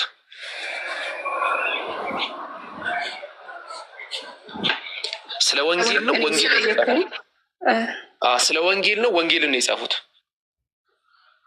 ወንጌልን የጻፉት እንጂ አሁን ማቴዎስ አይቶ የለ እንዴ? እኛ ምንድን አሁን እናንተ አሁን ጃን አኮርዲንግ ቱ ማቴዎስ ስላለ ክሬዲቱን አይወስድም እያልን ነው። እንደዛ ማድረግ አትችልም። ምክንያቱም እኛ ከሰማይ ወረደ አላልንም። እሱን አልጠየቅኩሽም።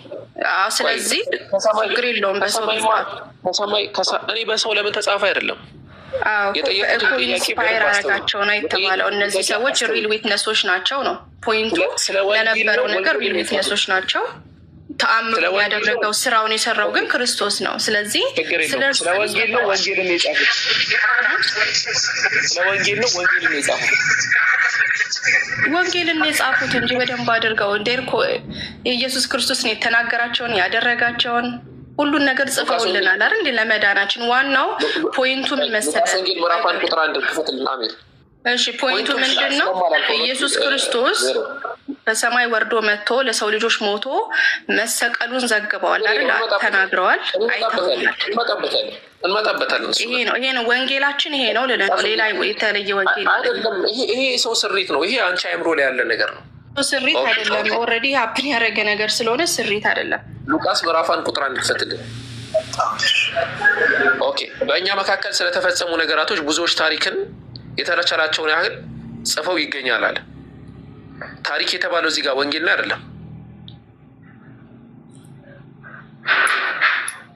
አቡበከር አሁን እንደዚህ ከሄደ ልንስማማ አንችልም። ምክንያቱም አንተ ዩር አፕላይንግ ደ ሴም ሜተድ ቁርአን የተጻፈበትን መጽሐፍ ቅዱስ ላይ ማድረግ ነው። ይሄ ደግሞ እንትን አይደለም። እዝናገነጎ ነው ወይ ገባ? ይሄ ታሪክ የተባለው ኢንስፓየር የሚባል ነገር ካወቃችሁ ጋይድድ መሆን ኦር መመራት ካወቃችሁ ተስፋ የተደረገው መጽሐፍ ቅዱስ ይሄ ነው። ገባ? እንመጣለን። እሱ አስተርእዮ ተብሎ ይጠራል በክርስትናው ማስተምሮ።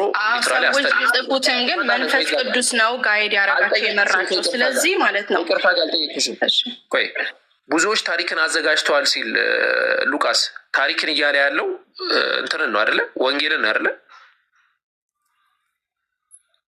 we have to read it with